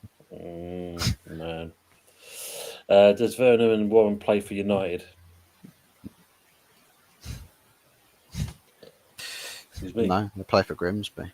Grimsby. I mean, there you go. You're asking for players from Club Bruges. Why shop in Club Bruges? That'll be a bit more expensive than shopping in Grimsby, Tony. It'll be all right, though. Be all right. It's like a monsoon out there now. Yeah, this looks bad. Little lake forming near on the sidelines. Brendan saying, concentrate on the league, Ravi. That's it. Concentrate on the league.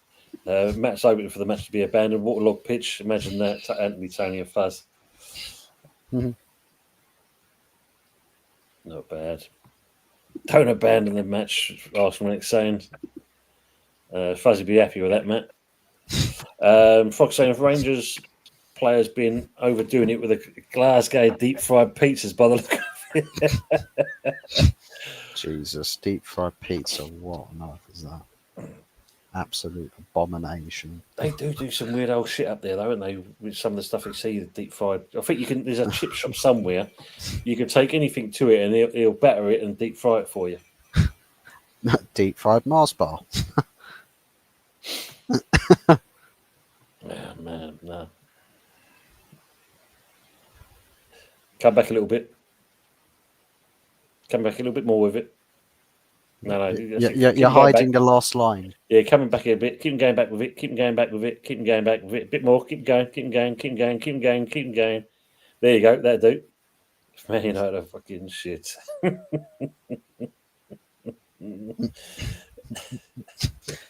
At least I'll take the positive from that, Anthony. It's taken for us to get to the 58th minute for you to draw that conclusion. You could have drawn that from minute 1. Matt saying, bet half of Man United players ain't seen rain like this. As Fuzzy said, Matt, they have because they've got the swimming pool. Sure they have, especially with that fucking roof.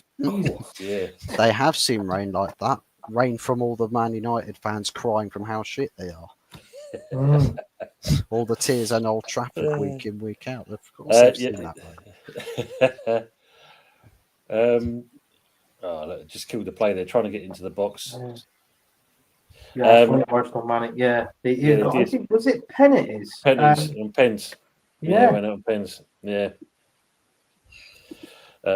Pizza crunch they call it. God dear me. Arsenal saying all Premier League sides winning, only this lot losing. Don't forget us as well, mate. We were shite as well. You actually played a Premier League opposition at There their is that. That's true. That's true. And it's Wolves, a team that's actually well adapted to their manager. Yeah, we remember those days. Yeah, we do remember those days. Yeah. See, Brighton are doing what we should be doing. Oxford United away, not an easy ground to go to. Arsenal went there and struggled. They're winning 5-0. So it's an easy day out for them. Not an easy journey back, though, from that place, going there. Where's the picture saying I'm jealous of... too far. No, it's the arsehole journey back, because you've got to think from there. You've got to come, either from Oxford M40 all the way down, and then you've got to go around the outskirts of M25 to come down on the M23, or you've got to go around the other side over the bridge. And funnily enough, you could get there just simply by train. Train?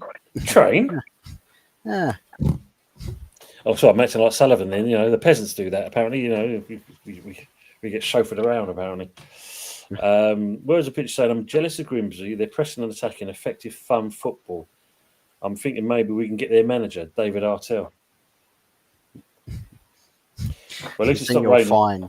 The thing you'll find with a lot of managers down in the lower divisions is that they don't really think about specialists. They just think about, what's an effective way of playing football? They don't think about all the tactics stuff. The tactics board is probably a draw-down chalkboard that's found in a Victorian school. Funny you say the tactic balls. I'm just looking at Amarin because he's just doing these little tactic balls with little magnets things, and as he's doing it, a couple of the magnets fell off. yeah. Oh, that's his next strategy. Players flying off the pitch. That's the next plan. Goes right. You and you, I want you off that over that He's touchline. doing like that, and suddenly go, and you see him go, oh shit. Right, he's a striker, so if I play him in defence, and then and then oh fuck me, did he go? Did he? Yeah. Well, when did he leave? Wan-Bissaka? Yeah. Oh, he's oh right, okay. Who've I got there then?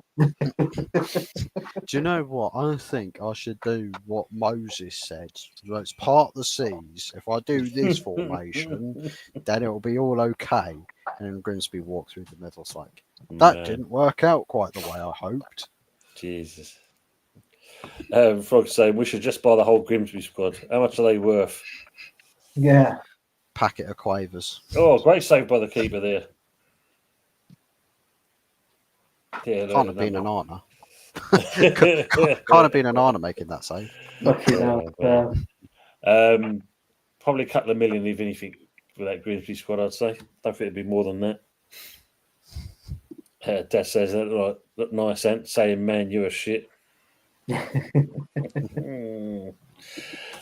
West Ham United saying, question, will Dyche go to West Ham or Man U? Anthony, what do you think? As you're the neutral in this? Oh, blimey. West I Ham. would probably say. Trouble is, though, that's another manager that likes to. He's too defensive. Sullivan appointment. I most probably had to say. Yeah, I most probably had to say West Ham. I only say that because Omar Barada, I think he's going to think too zesty about what managers he wants. I don't think your manager is the man for the job. First, I'm sorry, I called that last season. You know, I know, but trouble is though, you look at the win ratio. I told you compare it to your last manager, Ten Hag's win ratio. Ten Hag's got the better one. Well, you say that, mate. With Potter, believe it or not, he has got a worse record. No. Huh? Avram Grant. Avram Grant, fucking, that sees something.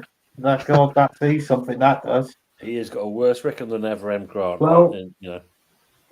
I mean, just imagine if it was like, you know, it's Tom, you sat down on your day off and you're thinking, right, let's put a bit of Sky Sports News on the telly and it come up breaking news.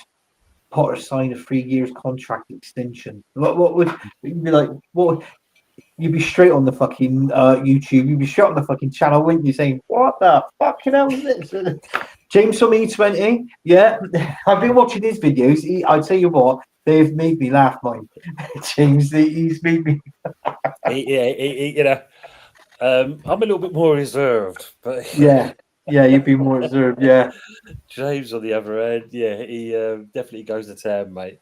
He Mind you does. saying that, if you watch that West Ham fan TV, you know, Nick and I think, you know, Lawless had a bit of a ding dong because obviously, you know, obviously he's probably done to get the views up as well. But yeah, Nick weren't happy with it. You got Nick from Claret and Booze, he was doing exactly the same thing. A lot of West Ham channels were saying, "What the fuck's going on with this club?" You know. And I think, like a usual comment here, like as he says, if Dyche comes anywhere near West Ham, I think I'll call it a day. In all honesty, that just shows you then that, you know, as much as you're shit, if you can scrape the bottom of the barrel and the layers behind that, that's where we are currently. Frog saying, make a hole in the bottom of the barrel and still fall through even further. it's not a good place at the moment. Frog saying Potter uses a fucking spirograph for his match tactics. Spread it around. Oh yeah, they connect. They finally connect. Mike saying the usual next best is Gareth Southgate. Man. Arsenal Manic saying Man United players on £200,000 a week losing to Grimsby Town players who have to scan their Oyster card just to get to the stadium. It's wild. Fucking hell. Apparently, if you go to the Grimsby, like the home fans, they get discount for scanning their fucking Nectar cards. So you know, not bad. Jesus Christ. How could you actually? I can't believe you actually used it to Grimsby Fuzz. Jesus Christ, what is that all about? Have a look at the first half match ratings for the Man United team on the screen share. Fucking hell, have they got I'd be lucky they got a 2. Have a look at the screen. No. Have a look at the screen share. The match ratings in the first half. Let me get it up. It's up. No, the. Look at the sea of red there. Look at the sea of red. Nobody gets a 6.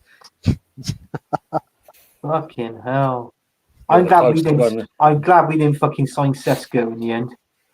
Sod that. Interestingly, when you look at it, you know, you've got Delot, Mainu, then Dorgu, Heaven, Cunha, Even Sesko don't just gets over on that. And the greatest one, obviously, is Anana. That probably shows you more of an indictment on the manager's performance, though, if the whole team is done that poorly. Yeah. Because usually you see individuals that come up short, but if a whole team is sucking that bad, that's got to be on the manager. You don't see a collective performance like that. True. Well, Yeah, no, I don't know if you look at the comments. 7-0 against Liverpool was better. Yeah. Yeah. Well, Anana 4.3. That's a bit generous. Who's giving all over CONTs anything over 0? That's superb. Gianluigi Donnarumma. It's yeah, I mean, even he couldn't save us today. Yeah, even he couldn't save us. Daz is asking, why can't we get a top manager? In one word, Sullivan.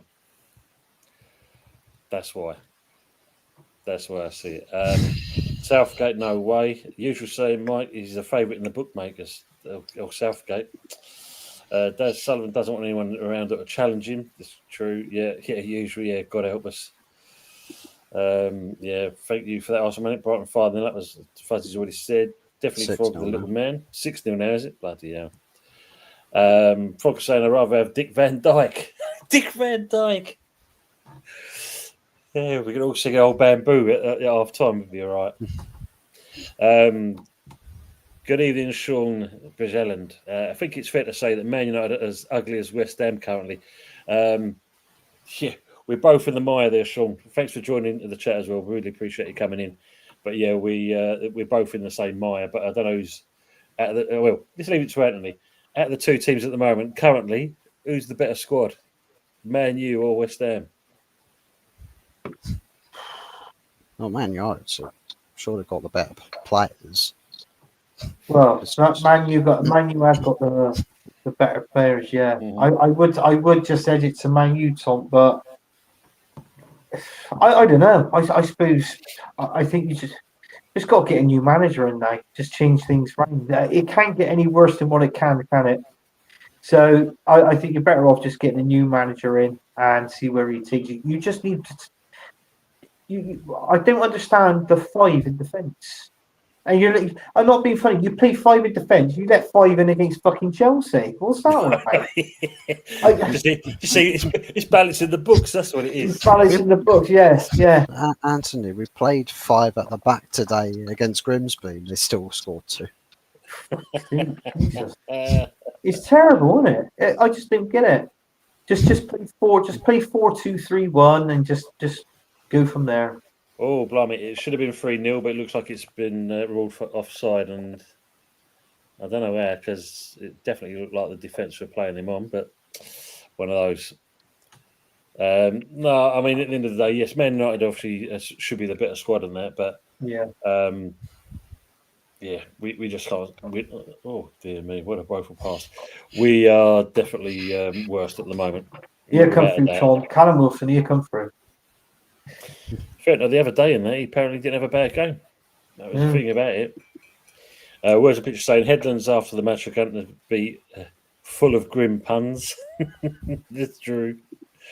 Is 10-1 Man United worth a dabble, or shall I leave it? Ooh, leave it. Don't bet anything on Man United. Keep your money in your wallet. Yeah, it'll be safer in there. Keep your money in your wallet. Even those with gambling addictions, crippling gambling addictions, take one look at odds for Man United and they instantly cure themselves. Yeah, they take the look at the odds for betting on Man United, like, you know what? I don't think this gambling stick's that much fun anymore. Yeah. I'm going to turn my life around now, guys. Screw sticking a bet on Man United. Damn. Man, Grimsy's making a couple of more changes now. You're just saying, you're losing 2-0. Really flattering menu at the moment. They have been terrible. Yeah, I've just because I see the comment. Look there, the old Grimsby dugout. Yeah, winner, chicken dinner above the thing. Good sponsor. That's his question, Tony. I'm going to put you on the spot. Who's going to finish higher, Man United or Arsenal. It's clearly Arsenal. There's no two ways about it. Unless suddenly that someone's kind of tied all the shoelaces to the Arsenal players, super glued the locks on the changing rooms, and that's the only other way, because there's no way Man United's going to. I mean, I'll be Arsenal honest win, with you. Even if we played our reserves, we'll fucking finish higher than Man United. Let's be honest. Under 12s, maybe. I don't know. I mean, it's just fucking. It's the Arsenal FC sperm bank. oh god. Oh, there's a nice picture there. And they'd only have one. They'd only have one leg as well. Oh man. Need to downsize the ball a little bit. Though. Frog says, if Man U have the better players and are playing equally as bad, they must be worse or something. Yeah, this is the thing. Either we're sharing the same kind of hymn sheet, the way we play, because both teams are just woeful. Yeah, it's offside, unfortunately. Matt saying Crystal Palace are the kings of the back three. I mean, Glasner, that's not a bad shout either, because I know he was a bit unhappy with how the way things were going as well. Where's the picture saying? I think West Ham being in relegation isn't that unexpected. Man United struggling as they are seems unbelievable for them. Yeah, I mean, a club like Man United, we don't expect it to be anything like that. But as we know, Fuzzy, badly run. 2-1, yeah. Just seeing the goal here. Look at that space he's got.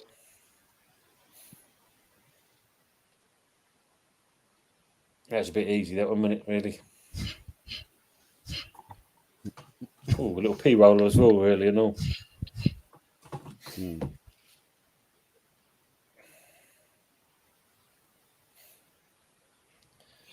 All we need is Grimsby to see to tap into their inner West Ham. That's all we need.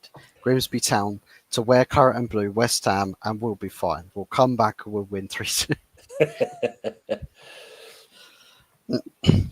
Ray saying at the weekend, Notts County made a double substitution. On came Gordon and Bennett. I kid you not. Oh, man. Couldn't make that up. Arsenal when it's saying, who finished higher this season, Leeds or West Ham? Leeds. If it carries on. I nearly let him fly, but he back. Actually, I'll be honest with you. When Leeds played last night against Sheffield Wednesday in the cup, and Calvert-Lewin, I could tell you could tell he's gone there for bloody free. And what takes the piss even more, Arsenal wanted him back in fucking January. Was going to go. Do you remember that? I was like, jeez, fuck that. I'm glad we didn't obviously get him, but he had so many chances to score against Sheffield Wednesday, and he's just like, losing against them. I know it's a Yorkshire derby, that sort of thing, but Jesus, I was surprised, but I don't know. I tell you what, out of all the teams that come up at the minute, you almost probably have to pick Sunderland to stay up. Yeah, I agree on that. I mean, I know, don't get me wrong, Burnley beat them, but I still believe they've got more of a chance than that out of the three. But if we go by how we are at the moment, then there's a possibly, if Leeds find a bit of form. Tom, you saying Burnley, Leeds, and West Ham could go? If it, you never know, man. I mean, if this doesn't change around, like I said, all it takes is the next 3 games, really. Even after Sunday, after we play Forest and that's when we're in trouble. Yeah. Like I said, the one after that is the Spurs game, and if Kudos is playing in that game, which you could say definitely he will be, because he'll want to shut us up as fans, because obviously calling him Judas the Kudos, Kudos the Judas, he'll definitely want to put a number against us. Yeah. And you can just see all that shit afterwards. You've kept your cool though, Tom. You've really kept your cool, because I'll tell you what, if this was Arsenal, I tell you what, we've been going now for almost 2 hours and 5 minutes, and I'll tell you what, every 10 seconds of this show, it'd be me. I think fans. I think you're all over again. I think people will switch off. Well, we did have 25, 30 people watching it one time, Anthony, but we're now down to 1. Oh, okay. Man, I mean, it's. when you've been like a West Ham fan and you've seen this kind of yo-yo between Championship, Div 1, Div 2, Yeah. whatever way you look at it. Seeing how this is going at the moment, it's kind of to be expected. And interestingly, I think the only way, as I mentioned before, the one thing that we need to be as West Ham fans, maybe even the YouTube channels, etc., is that word that is above my head that says United. Yeah. And basically, sticking one finger, two fingers up at the owners and saying, like, we can't tolerate this any further, because you're seeing a club slowly and surely being not exactly wiped off the face of the earth. It's just a fact that we're losing all identity of what we're about, or what we were about. Yeah. This ownership is slowly killing off Yeah. anything we've got. And I think what would take the piss more, and obviously I know it'll anger West Ham fans, and rightly so. I'm just saying, and I'm not saying this is definitely going to happen, but if this did happen, if West Ham got relegated and Sullivan decided to put the club up for sale and left, I know for a fact that would have just been one giant piss take, because he couldn't care less. Honestly, I'd be fucking fuming if I was a West Ham fan if that happened. And I got a funny feeling, and I don't want you lot to go down. You know me, Tom. I side with West Ham a little bit. You know the story. But what I'm saying is, if that happens, that would be so fucking distraughting. It'd be unreal. Yeah. Honestly, yeah. I don't want to put ideals in anybody's heads or anything like that. But if that did happen, bloody hell. I mean, don't get me wrong. Yeah, I do get frustrated and seeing it, because you've seen what we've managed to achieve. We got that Europa Conference, and that was under Moyes. So he's basically like, he's classed as being one of the better managers we've had at the club itself. We should have moved on from that point. Yeah, you win that, you should then we should be looking to get a kind of better caliber of players in, so we can carry it on to the next season and so on and so on. All we're seeing is a complete opposite. And it's just getting worse and worse and worse as it goes along. And it is this owner. I mean, the fact that you don't really hear much from him. He's got other fucking people doing work for him. And because no doubt, if you imagine, Anthony, we want you to come to West Ham and that, who's your name? I'm David Sullivan and that. You're going to say, stick that fucking right up your ass. Yeah, because I've heard all about you. You're going with someone else's name and that, get your sign at West Ham. Is it Sullivan? No, it's coming from me. Yeah. I didn't know if I could slap him, Tom. I'll have to get my son to slap him, because I think he might be the same height, and he's only 10. So, do you know what I mean? No, exactly. I mean, look, Fox put it here, what's surprised we've become stone bottom. The arse have been falling out of the club for the past 3 seasons, and this is true. Where's the pitch saying? Man United going direct through the centre as Fuzzy's chested ages back. They finally listened to the Fuzz. Took him long enough. They've listened to your Fuzz. Make me the manager. Make me the manager. Make it happen. We will be wrapping it soon, people in the chat, because obviously, we're conscious, obviously, of our good old friends Budgie and Kieran. Ravi's asking a question: who is the current best keeper in the Prem at the moment? Anana, Hermanson, and Areola. Absolutely superb. I think if Rob Green were to come out of retirement, he'd be the best. You see that? I actually got 2 of them in my fantasy Premier League team. Your 2 goalkeepers. You'll be kicking them out then, won't you, mate? Yeah, I'm not keeping them out. I'm keeping them in. I think they're there for a purpose.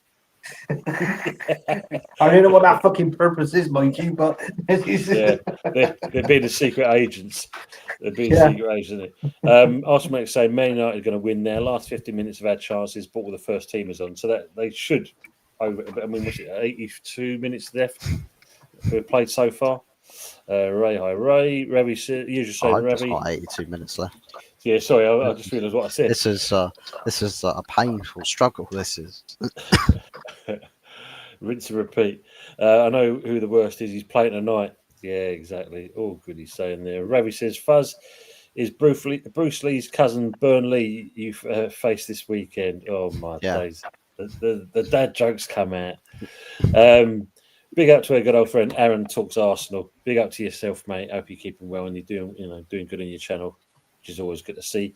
Big up, lads. I'm praying for you, Hammer Boys, this year. Thank you, mate. We really appreciate hearing that as well.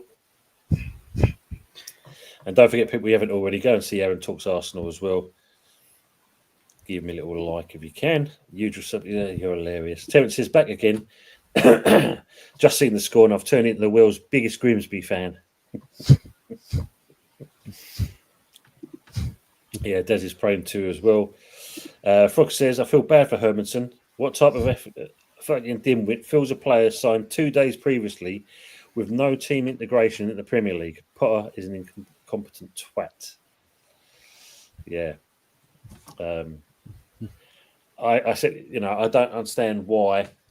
I know Areola had a poor pre-season, but why bringing a new keeper straight away when he's had no experience whatsoever to gel with the team, and you expect him to make miracles? Is that a sign of a manager trying to look into foul? Excuse me. Wow. I mean, I suppose it's sort of assessing his options, because judging from Areola's performance against Wolves, the amount of times this guy was punching out to Wolves players, it's just like, no, score, stop, score. I mean, the thing for that, the amount of times he's parrying it. I mean, yeah, he punched it out, he kicked it out, but for me, I'll be questioning the outfield players why you're not reacting to players around you, because none of them really did that. And that's when they got one of the goals, I think the first goal, the second goal, surely they scored. There was no reaction from a Gerd, and who was the other one? And it was too late by the time they did realise. They're probably trying to get out the way of the impending, or be prepared for the impending ricochet coming from the goalkeeper's punches. They don't want to get knocked out by the ball coming straight back up. There's like, why can't you save it? Please don't kill me with the ricochet. Nearly had a chance, but the keeper snapped it up there. No, I mean, this is the thing. I mean, don't get me wrong. Areola put us some good saves, but at the same point, yeah, the outfield players should do a lot better. That's their job. But yeah, we live to fight the tower, as they say. Rev saying United no Carabao Cup run this season, and we'll still think it will improve our Premier League form. It's literally just more games or less games for us to be disappointed by. That's all it is. Yeah, true. That's true. I mean, look at this. Matt saying League One Wes playing Sunday, Tony, is neither Hermanson or Areola good enough. You imagine he pulls off a blinder though, Matt. You imagine that. Frog says, we've already won the Boyle Cup though. Yes, it's all's forgiven. We don't have to worry about it. And Terence is saying, hello, son. Tony's agreed to put some pictures of trophies up behind him. See if you can remember what they are. And Brendan said, I really didn't understand why Potts is not getting more game time. This is a thing for me. I mean, I think we've already said this, Brendan. Goes to Wickham Wanderers, smashes it there. Goes to Portsmouth, smashes it there. Plays in the friendlies, and then dropped like a stone. Whereas he should have definitely featured that game yesterday. Yeah, this Potter all over. He's just saying Southgate on Radcliffe speed dial on his phone. And Matt's saying Susan Boyle Cup winners more than Arsenal and Man United have won recently. Bloody hell. That's so nice to see a good shout. Frog saying trying to rationalise the irritational with Potter will drive many into a loony bin. This is very true. Right, gents. So with Anthony still in the background somewhere, we will start wrapping this up now. People in the chat, thank you for being with us. We really appreciate being here. Make sure, like I said before, you go over to Fuzzy's channel as well. Give him a share, like, and if you haven't already, subscribe to the channel. Help him out there as well. And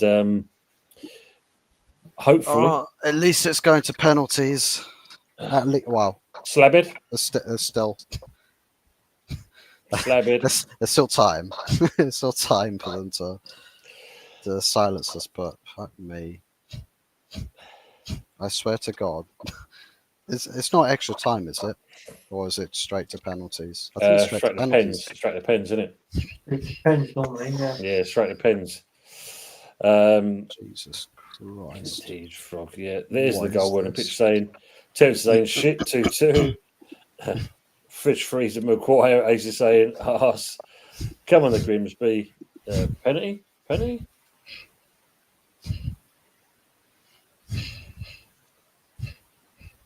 Yeah.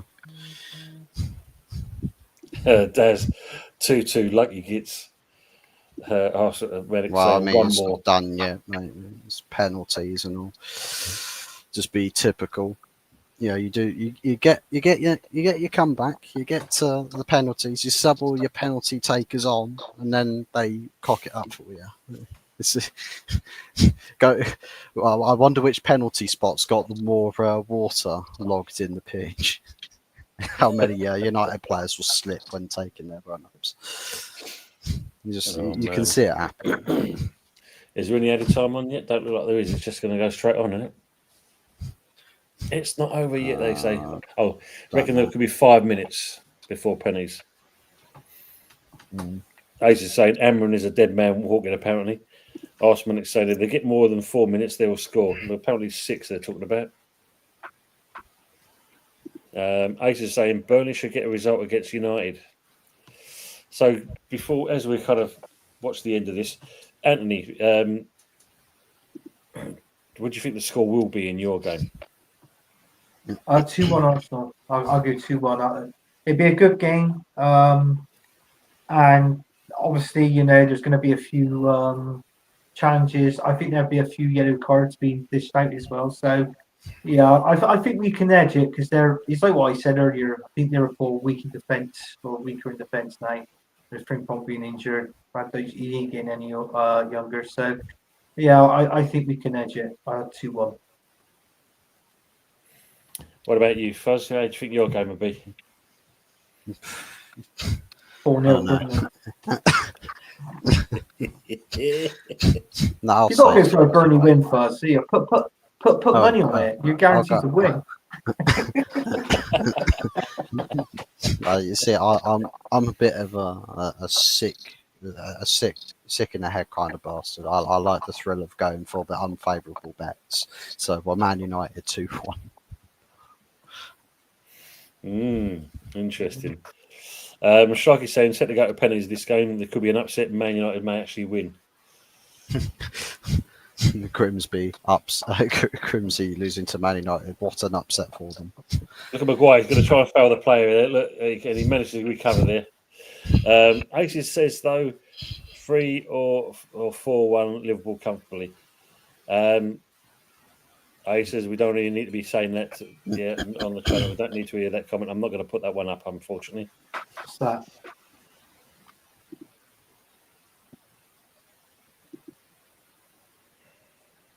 Yeah.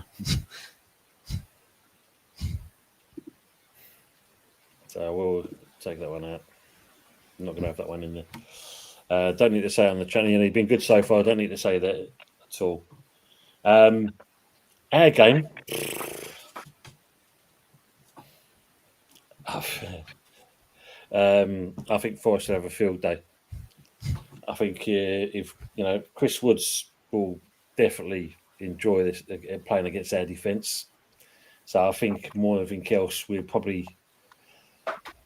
see them winning again. I think like last time they won 3-0. I can't see us getting anything out of that game. No, I can't. I can't. Anything to do with Sunderland as well. It goes back to the Sunderland game, the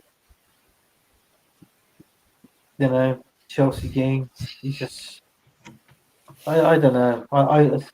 We all say it, but something's got to change in fast. And if Sullivan can't see it, then he's a nose. Let's be honest. The problem was, mate, like you say, it's just going back to that Hermanson. I mean, there's no way he should have featured in the opening game anyway. Full stop. because he just got torn apart. And then when you look at the Chelsea game, his positioning was shocking, absolutely shocking, and no wonder he got done. But yeah, I mean, Areola, yeah, there's a possibility now if we are going to get this Victor John over the line, which I'm surprised the player still wants to come after, like we said earlier, being treated the way he was. But if that's the case, there's a chance that Areola maybe moved on. Another good day at West Ham. Yeah. Shocking. Well, it's still Man United coming forward again. It's not finished yet, but it doesn't look like. They're coming forward again. Are they going to have a chance here? No, Grimsby just being too tight. Don't know. Straight over. Right, gents, I think of this Arsenal man saying, "You clowns." Could have put it to bed there.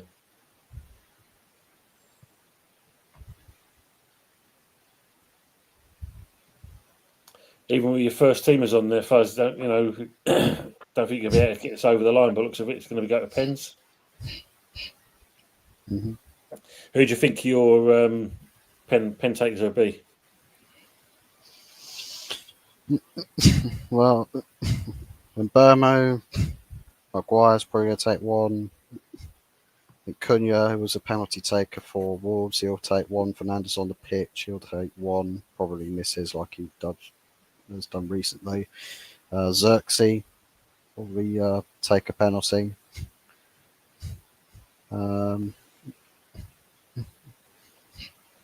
Yeah, I think that's probably the first five at least. Don't know about Sesko. Don't know about Delict or Mount. So, yep, he's getting the penalties in. Ooh. Is it squeaky bum time?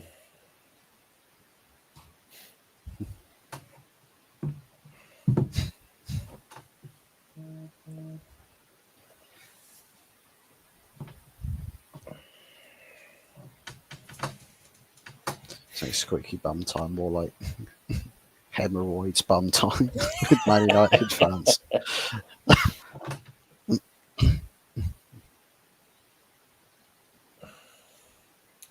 What do you think about this concept, though? I mean, do you think it's right? No extra time, just go straight to pens, or would you prefer to go to extra time and then pens? Nah, go straight to pens. I think there's a lot of teams where you get the lower league oppositions that will do all the hard work. It gets to penalties or gets to extra time, and then the Prem teams will then just play the opposition off the park, and it's not as enticing a prospect for the fans of these smaller teams that want to see the penalties just for the sake of the luck of the draw. Let's see how lucky we get with this.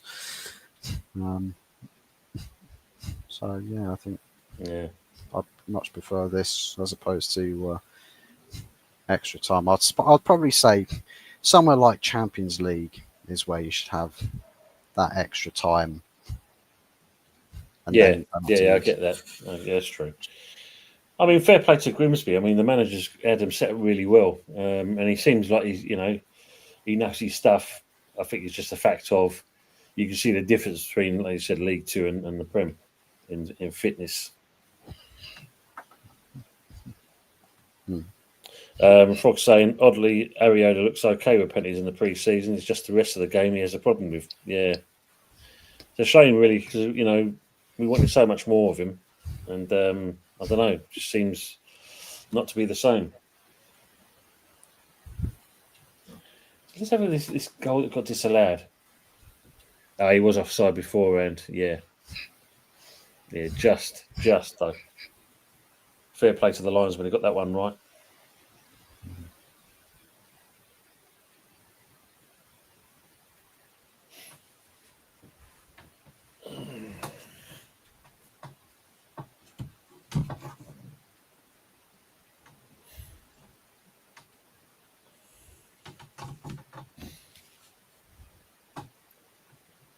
Well, I've got the chance. What was the scores in the other games so far? Oh, Thursday, Wednesdays. Well, Oxford United got touched. Unconsensually touched. Fulham beat Bristol. Everton ended up beating Mansfield. That game was looks like it was a little bit closer. Mm. Well, it looked like it was close in the first 10 minutes, but then no, it's just only 3 attempts from Mansfield Town all game. So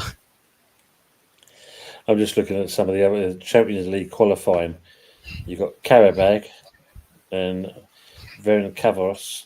That one's 3-2. FC Copenhagen and Basel is 2-0 to Copenhagen. Club Bruges Rangers, it's 6-0. Benfica beat Fenerbahce 1-0.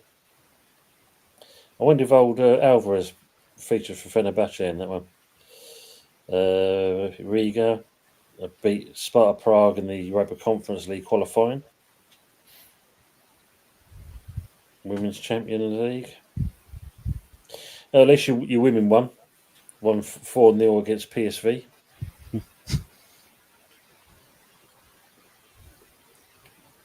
yeah, the women's team keeping the Manchester United name alive. Without them, who would we be? And there was a Scottish Challenge Cup. Hamilton Academicals versus Edinburgh City. Edinburgh won it 3-2.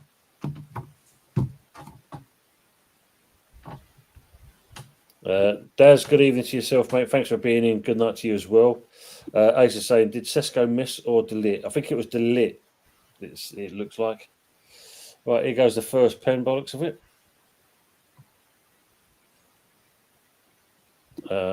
Arsenal and Mourinho out. Fenerbahce lose 2-0 aggregate to Benfica. Yeah, seen that one. Yeah, so that was nicely put away. Let's see what the Grimsby keeper can do now. And same statistic that Ono has conceded 75 goals. You know.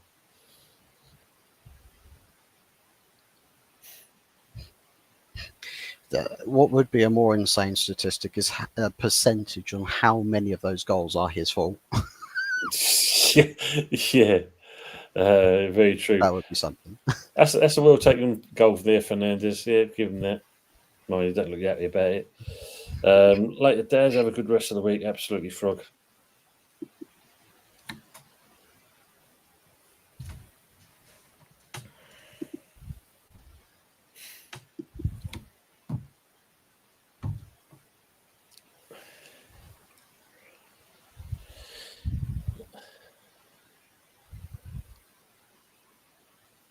Here we go for the next one.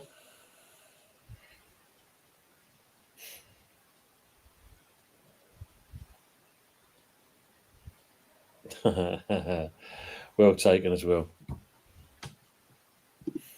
Pratt scores plenty compared to Fulham. Yes, indeed. Yeah, he did.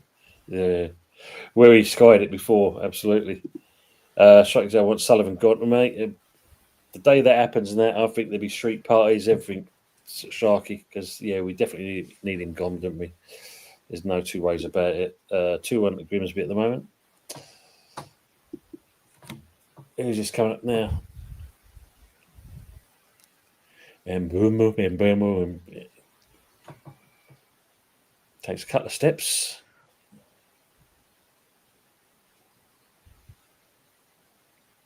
Oh, my days. 2-2-2-2-2-2.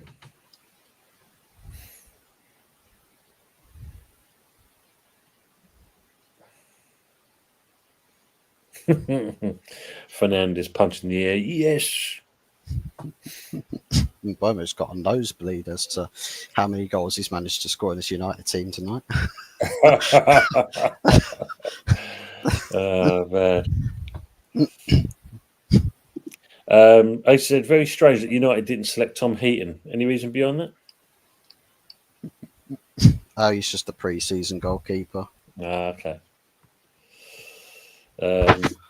It's Grimsby keeper, ain't not for toffee. Yes, yeah, true. Oh, he's missed. Oh dear, yeah. Yeah, you just see it in his face. He wasn't. There was no confidence in the kid.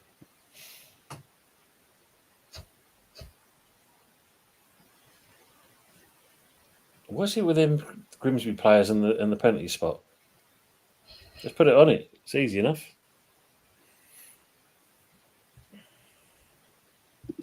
That's why. That's why he plays for Grimsby. This is Mount.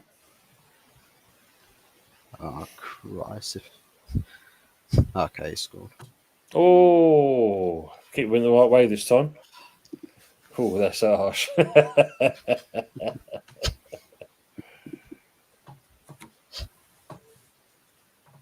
Oh, it went far from it.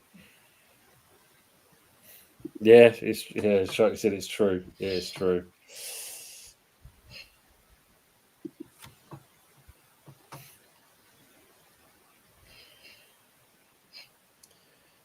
Gam, you got to put this one away.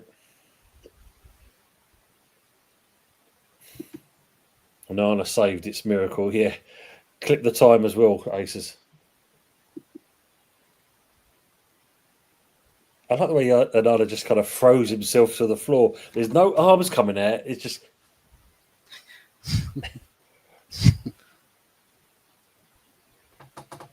Doing his impression of Billy the Fish.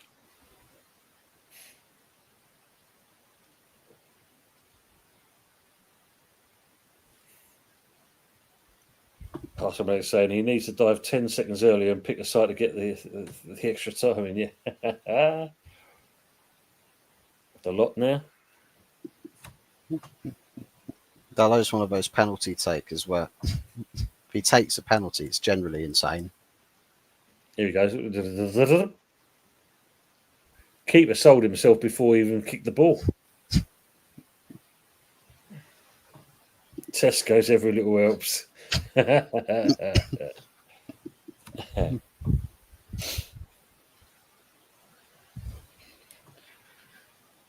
Keeper's done well otherwise. They need to score this one to keep it going. They do indeed. Oh, the kid looks like he's 12. How's your bottle? Have you got the composure? Oh, Onana went the right way again. Just, I think he got his fingertips to it. Even the old manager had a little kind of chuckle about that one. Mateus Cunha. Cunha. Can you do anything in this? Yeah. Go on. Score your first. Have a hug. Have a hug. Have a hug. Just in case you miss it. I'll do the niceties now before I call you a dimwit. Just go with something simple. Oh! Oh wow.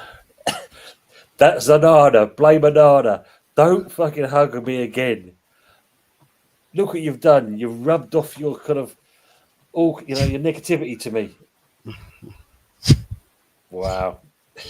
Oh, medic. That's bad. What a shame. What was it? Misses. Yes. Pass the ball back to the keeper. Apparently, couldn't you shit? Let's go. You're right there, Sharky. Yeah, football is absolutely pants nowadays. It's quite scripted, you could say. It's quite scripted.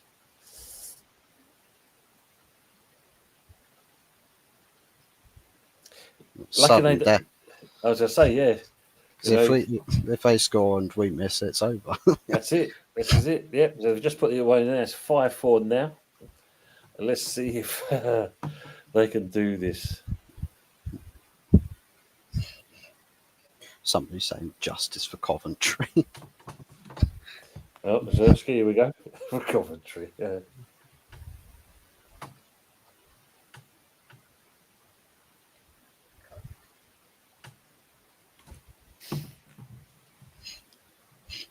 Referee's particular about this penalty spot. I don't know what that's all about. Can he keep him in it? Can he keep Man United in it? And he does.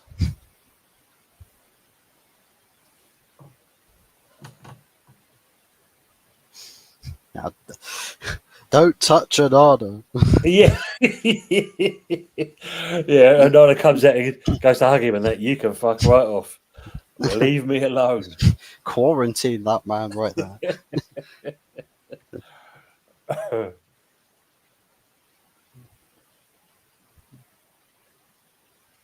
There he goes. He's trying to put the player off. Yeah, man. Come on, the Grimsby. Can he do it? Can the kid? Has he got the cojones? There he goes. He throws himself. I've never seen a keeper that don't put his arms out to try and make a block or anything like that. He just keeps his arms down by the side. He ain't a goalkeeper. I can't lie. He just isn't a goalkeeper. What a cool pin. Absolutely is. Well taken. Well taken. Menu. Come on, youngster. Can you do it?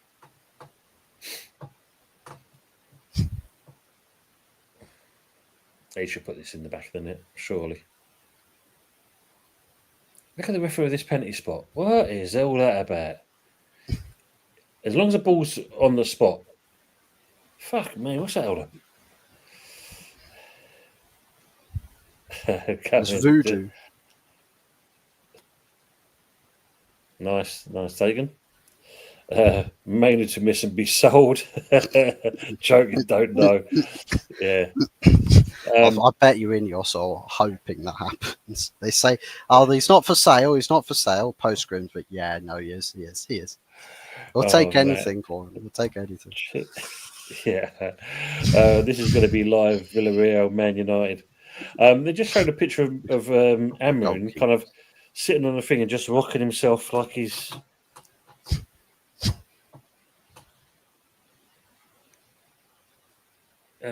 He don't look confident, this one. Yeah, big old deep breath. Ooh, done it again. Look. Yeah. Thank you, he's gone. Thank you.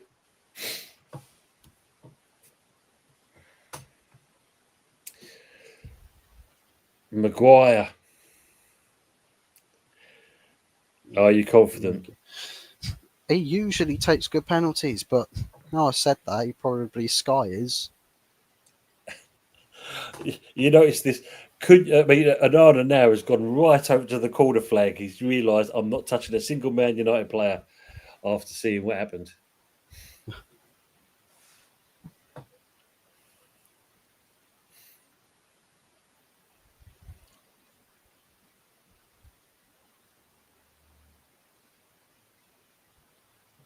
Well taken. Yeah, well taken. Never mind Bruno being our penalty taker. Give it to Maguire. Because Maguire just laces it every time. Yeah, nice follow through with the old foot there.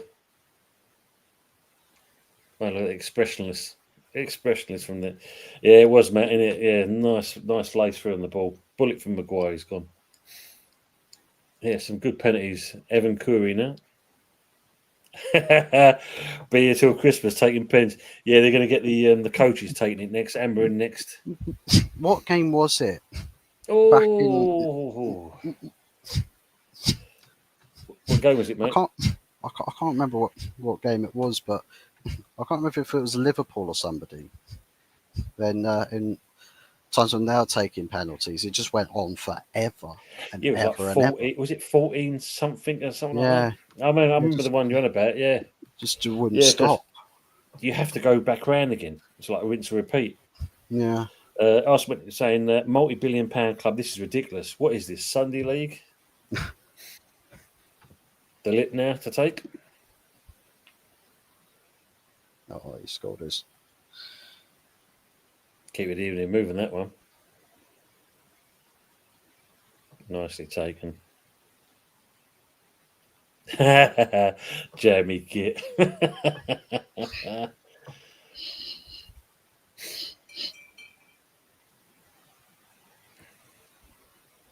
When do we see the keepers taking penalties against each other? That would be a nice one. Oh. Well, you say that. One more round of penalties and it will be the goalkeepers. It will be the goalkeeper. Yeah, it's true. I was man saying, yeah, should have said that man was right at the keeper. No. Yeah. If you can do it to lit, so can I. Well done, Warren. He don't look a bad player, that Warren.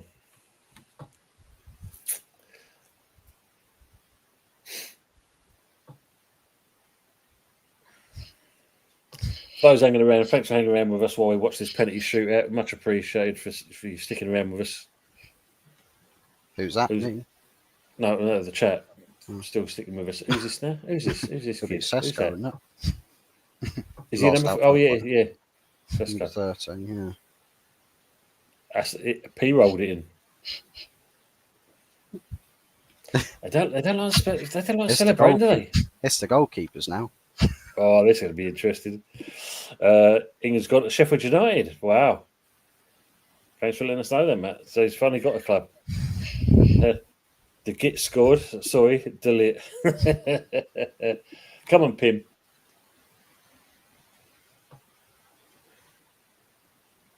Yeah, nicely taken. Well done. You can see now Anana's going to kick the ball in there and end up going the other side of the pitch behind him. Yeah, it's written in the stars, isn't it? An Agent Anana out to bury Man United. Oh no, he scored. Okay, Fairs. Anana scores his pen. They're all copying each other. Anana crash out. Unfortunately, not automatic. This keeper, man.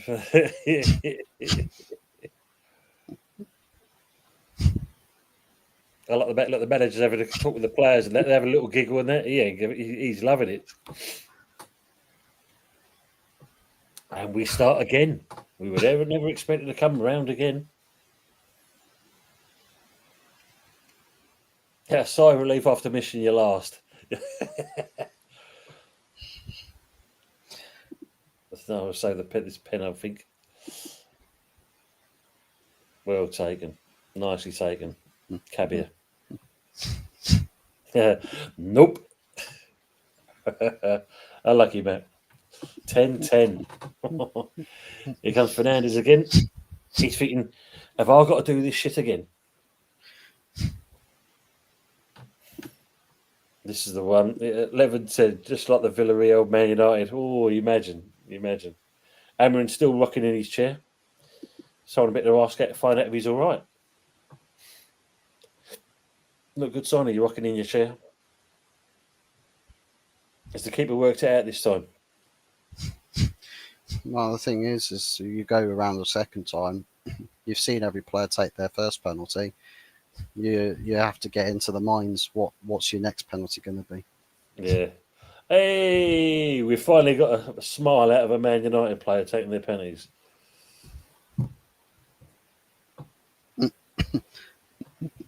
No, nobody's got work tomorrow. This keeper just falls like a sack of potatoes. Well, watch Anana. He mostly threw himself to the ground with his arms strapped to his sides. They look, Phil and Preston went to 16-15. We won't be doing that tonight, keeping going. Wow. Let's see if he can put it away again. Oh, unlucky Nana. Straight with his hands. Nothing unusual there, really. Anana saved that pen and he still put it in. He was just like, yeah, don't worry about me. Well, as our cinematic says, Anana floppy hands. Yes, Matt. Yeah, Anana's still shit. He can't even believe it himself. I had it. For every penalty miss or failed save for Anana is an extra million taken off of his price tag tonight. Let's see, can we get him down to 0? He goes again in a moment. Oh, wow. No. Grimsby. How many times goes for his gloves, yeah? That's it. Ray says, eventually Santa breaks the deadlock. Yes, wow, that's it. Grimsby. Wow. Oh, yeah. Typical.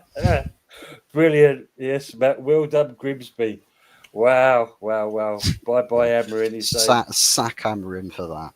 Oh, for that alone. Sack him for that. Should not be a manager of Manchester United when you lose to Grimsby. The crowd goes wild. And you shouldn't. I mean, what's interesting to me is Amarim's a firm backer of Bayern here, right? What? Why not play Bayindir here? Well, this is the thing, man. This is the thing, isn't it? You know what I mean? He played against Arsenal in the penalty shootout, right, and won that penalty shootout, and he backed him. He was like, yeah, what did he do against Arsenal? Oh, he was fantastic. He was amazing. You had a cup knockout competition here. Why did you put a penalty, a better penalty saving goalkeeper in goal? Yeah. That's the truth, isn't it, mate? Yeah, the compilations. Yeah. Good evening, BX Gunner 81. Good to see you, mate. I hope you're keeping well. United are shit. Makes West Ham fans feel just that little bit better tonight. Frog says, fair play to Little Grimsby. Absolutely, man. I mean, like, you know, what an achievement for them. It's a nice purse as well for them carrying to the next round. Yeah, at least we only lost to Wolves. Yeah, that's a consolation, Ray. We'll take that all day long. Oh, man. Well, we thought we'll see this, and Grimsby win 12-11 on pens. Man alive. And we'll see post-match comments. Amarim saying, I love my goalkeepers. They're the best goalkeepers in the world. Don't need to sign Lamans. No chance. No shot. Arsenal is saying, are you still winless this season? Yeah. Inflatable fish on the pitch. Yeah. Super. There they go. They're loving it. Absolutely loving it. Anthony, if you're in the background, bring yourself forward, mate. We are going to be signing off. People in the chat, thanks for hanging around with us and that. It's been an interesting one tonight, that's for sure. We've covered quite a few things with our three clubs. Talked about a few other clubs as well. And, of course, we've just seen the mighty Grimsby take out Man United and Mbumo, whatever we're calling. He got us to penalties. Scored his first one, and then Onana was just like, I'm about to end this man's whole career. I'm about to end everyone's career. Let me touch you in there and see who goes from there. For those still in the chat, and that, we'll be back on tomorrow night with Budgie, Jeff, and a few other people for the West Ham review. And of course, we'll be going to talking about obviously what's going on at West Ham, as well as anything that's going on there. And of course, then be back for the Sunday night takeaway as well. Also, want to say, imagine so bad that Hammer fans are now having a jolly time. Yeah, this is the thing. We, cock a hoop. You have to wait for other teams to lose to find your happiness. Yeah. There's every cloud, as they say. Pepsi says embarmo. Thank you very much for that. And Frog says, thanks, guys. Top tier as per usual. We're going to eat tomorrow, even, and everyone as well. And same for you as well, Frog. Thanks for being with us and that. And Arsenal saying, take care, lads. Take care of yourself. Thanks for being with us and that. And don't forget, like I said, hit that like button you haven't already. Share and subscribe. And don't forget Fuzzy's channel as well. And if Anthony kind of gets out of that toilet, we'd be all right. But as always, as we always end off with the show, Fuzzy, unfortunately, you're joining the Mighty Hammers in another loss. But other than that, it's okay. One game a week. One game a week. Of course. But just to finish 20th. Yeah, bums. Yeah, bums. But we always say, for the greater good. Pray for Man United. Good night, everyone. We'll see you soon. Take care for now, and bye-bye. You're fucking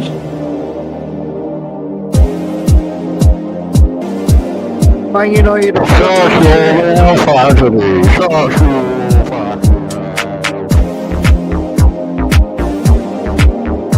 Fucking shit.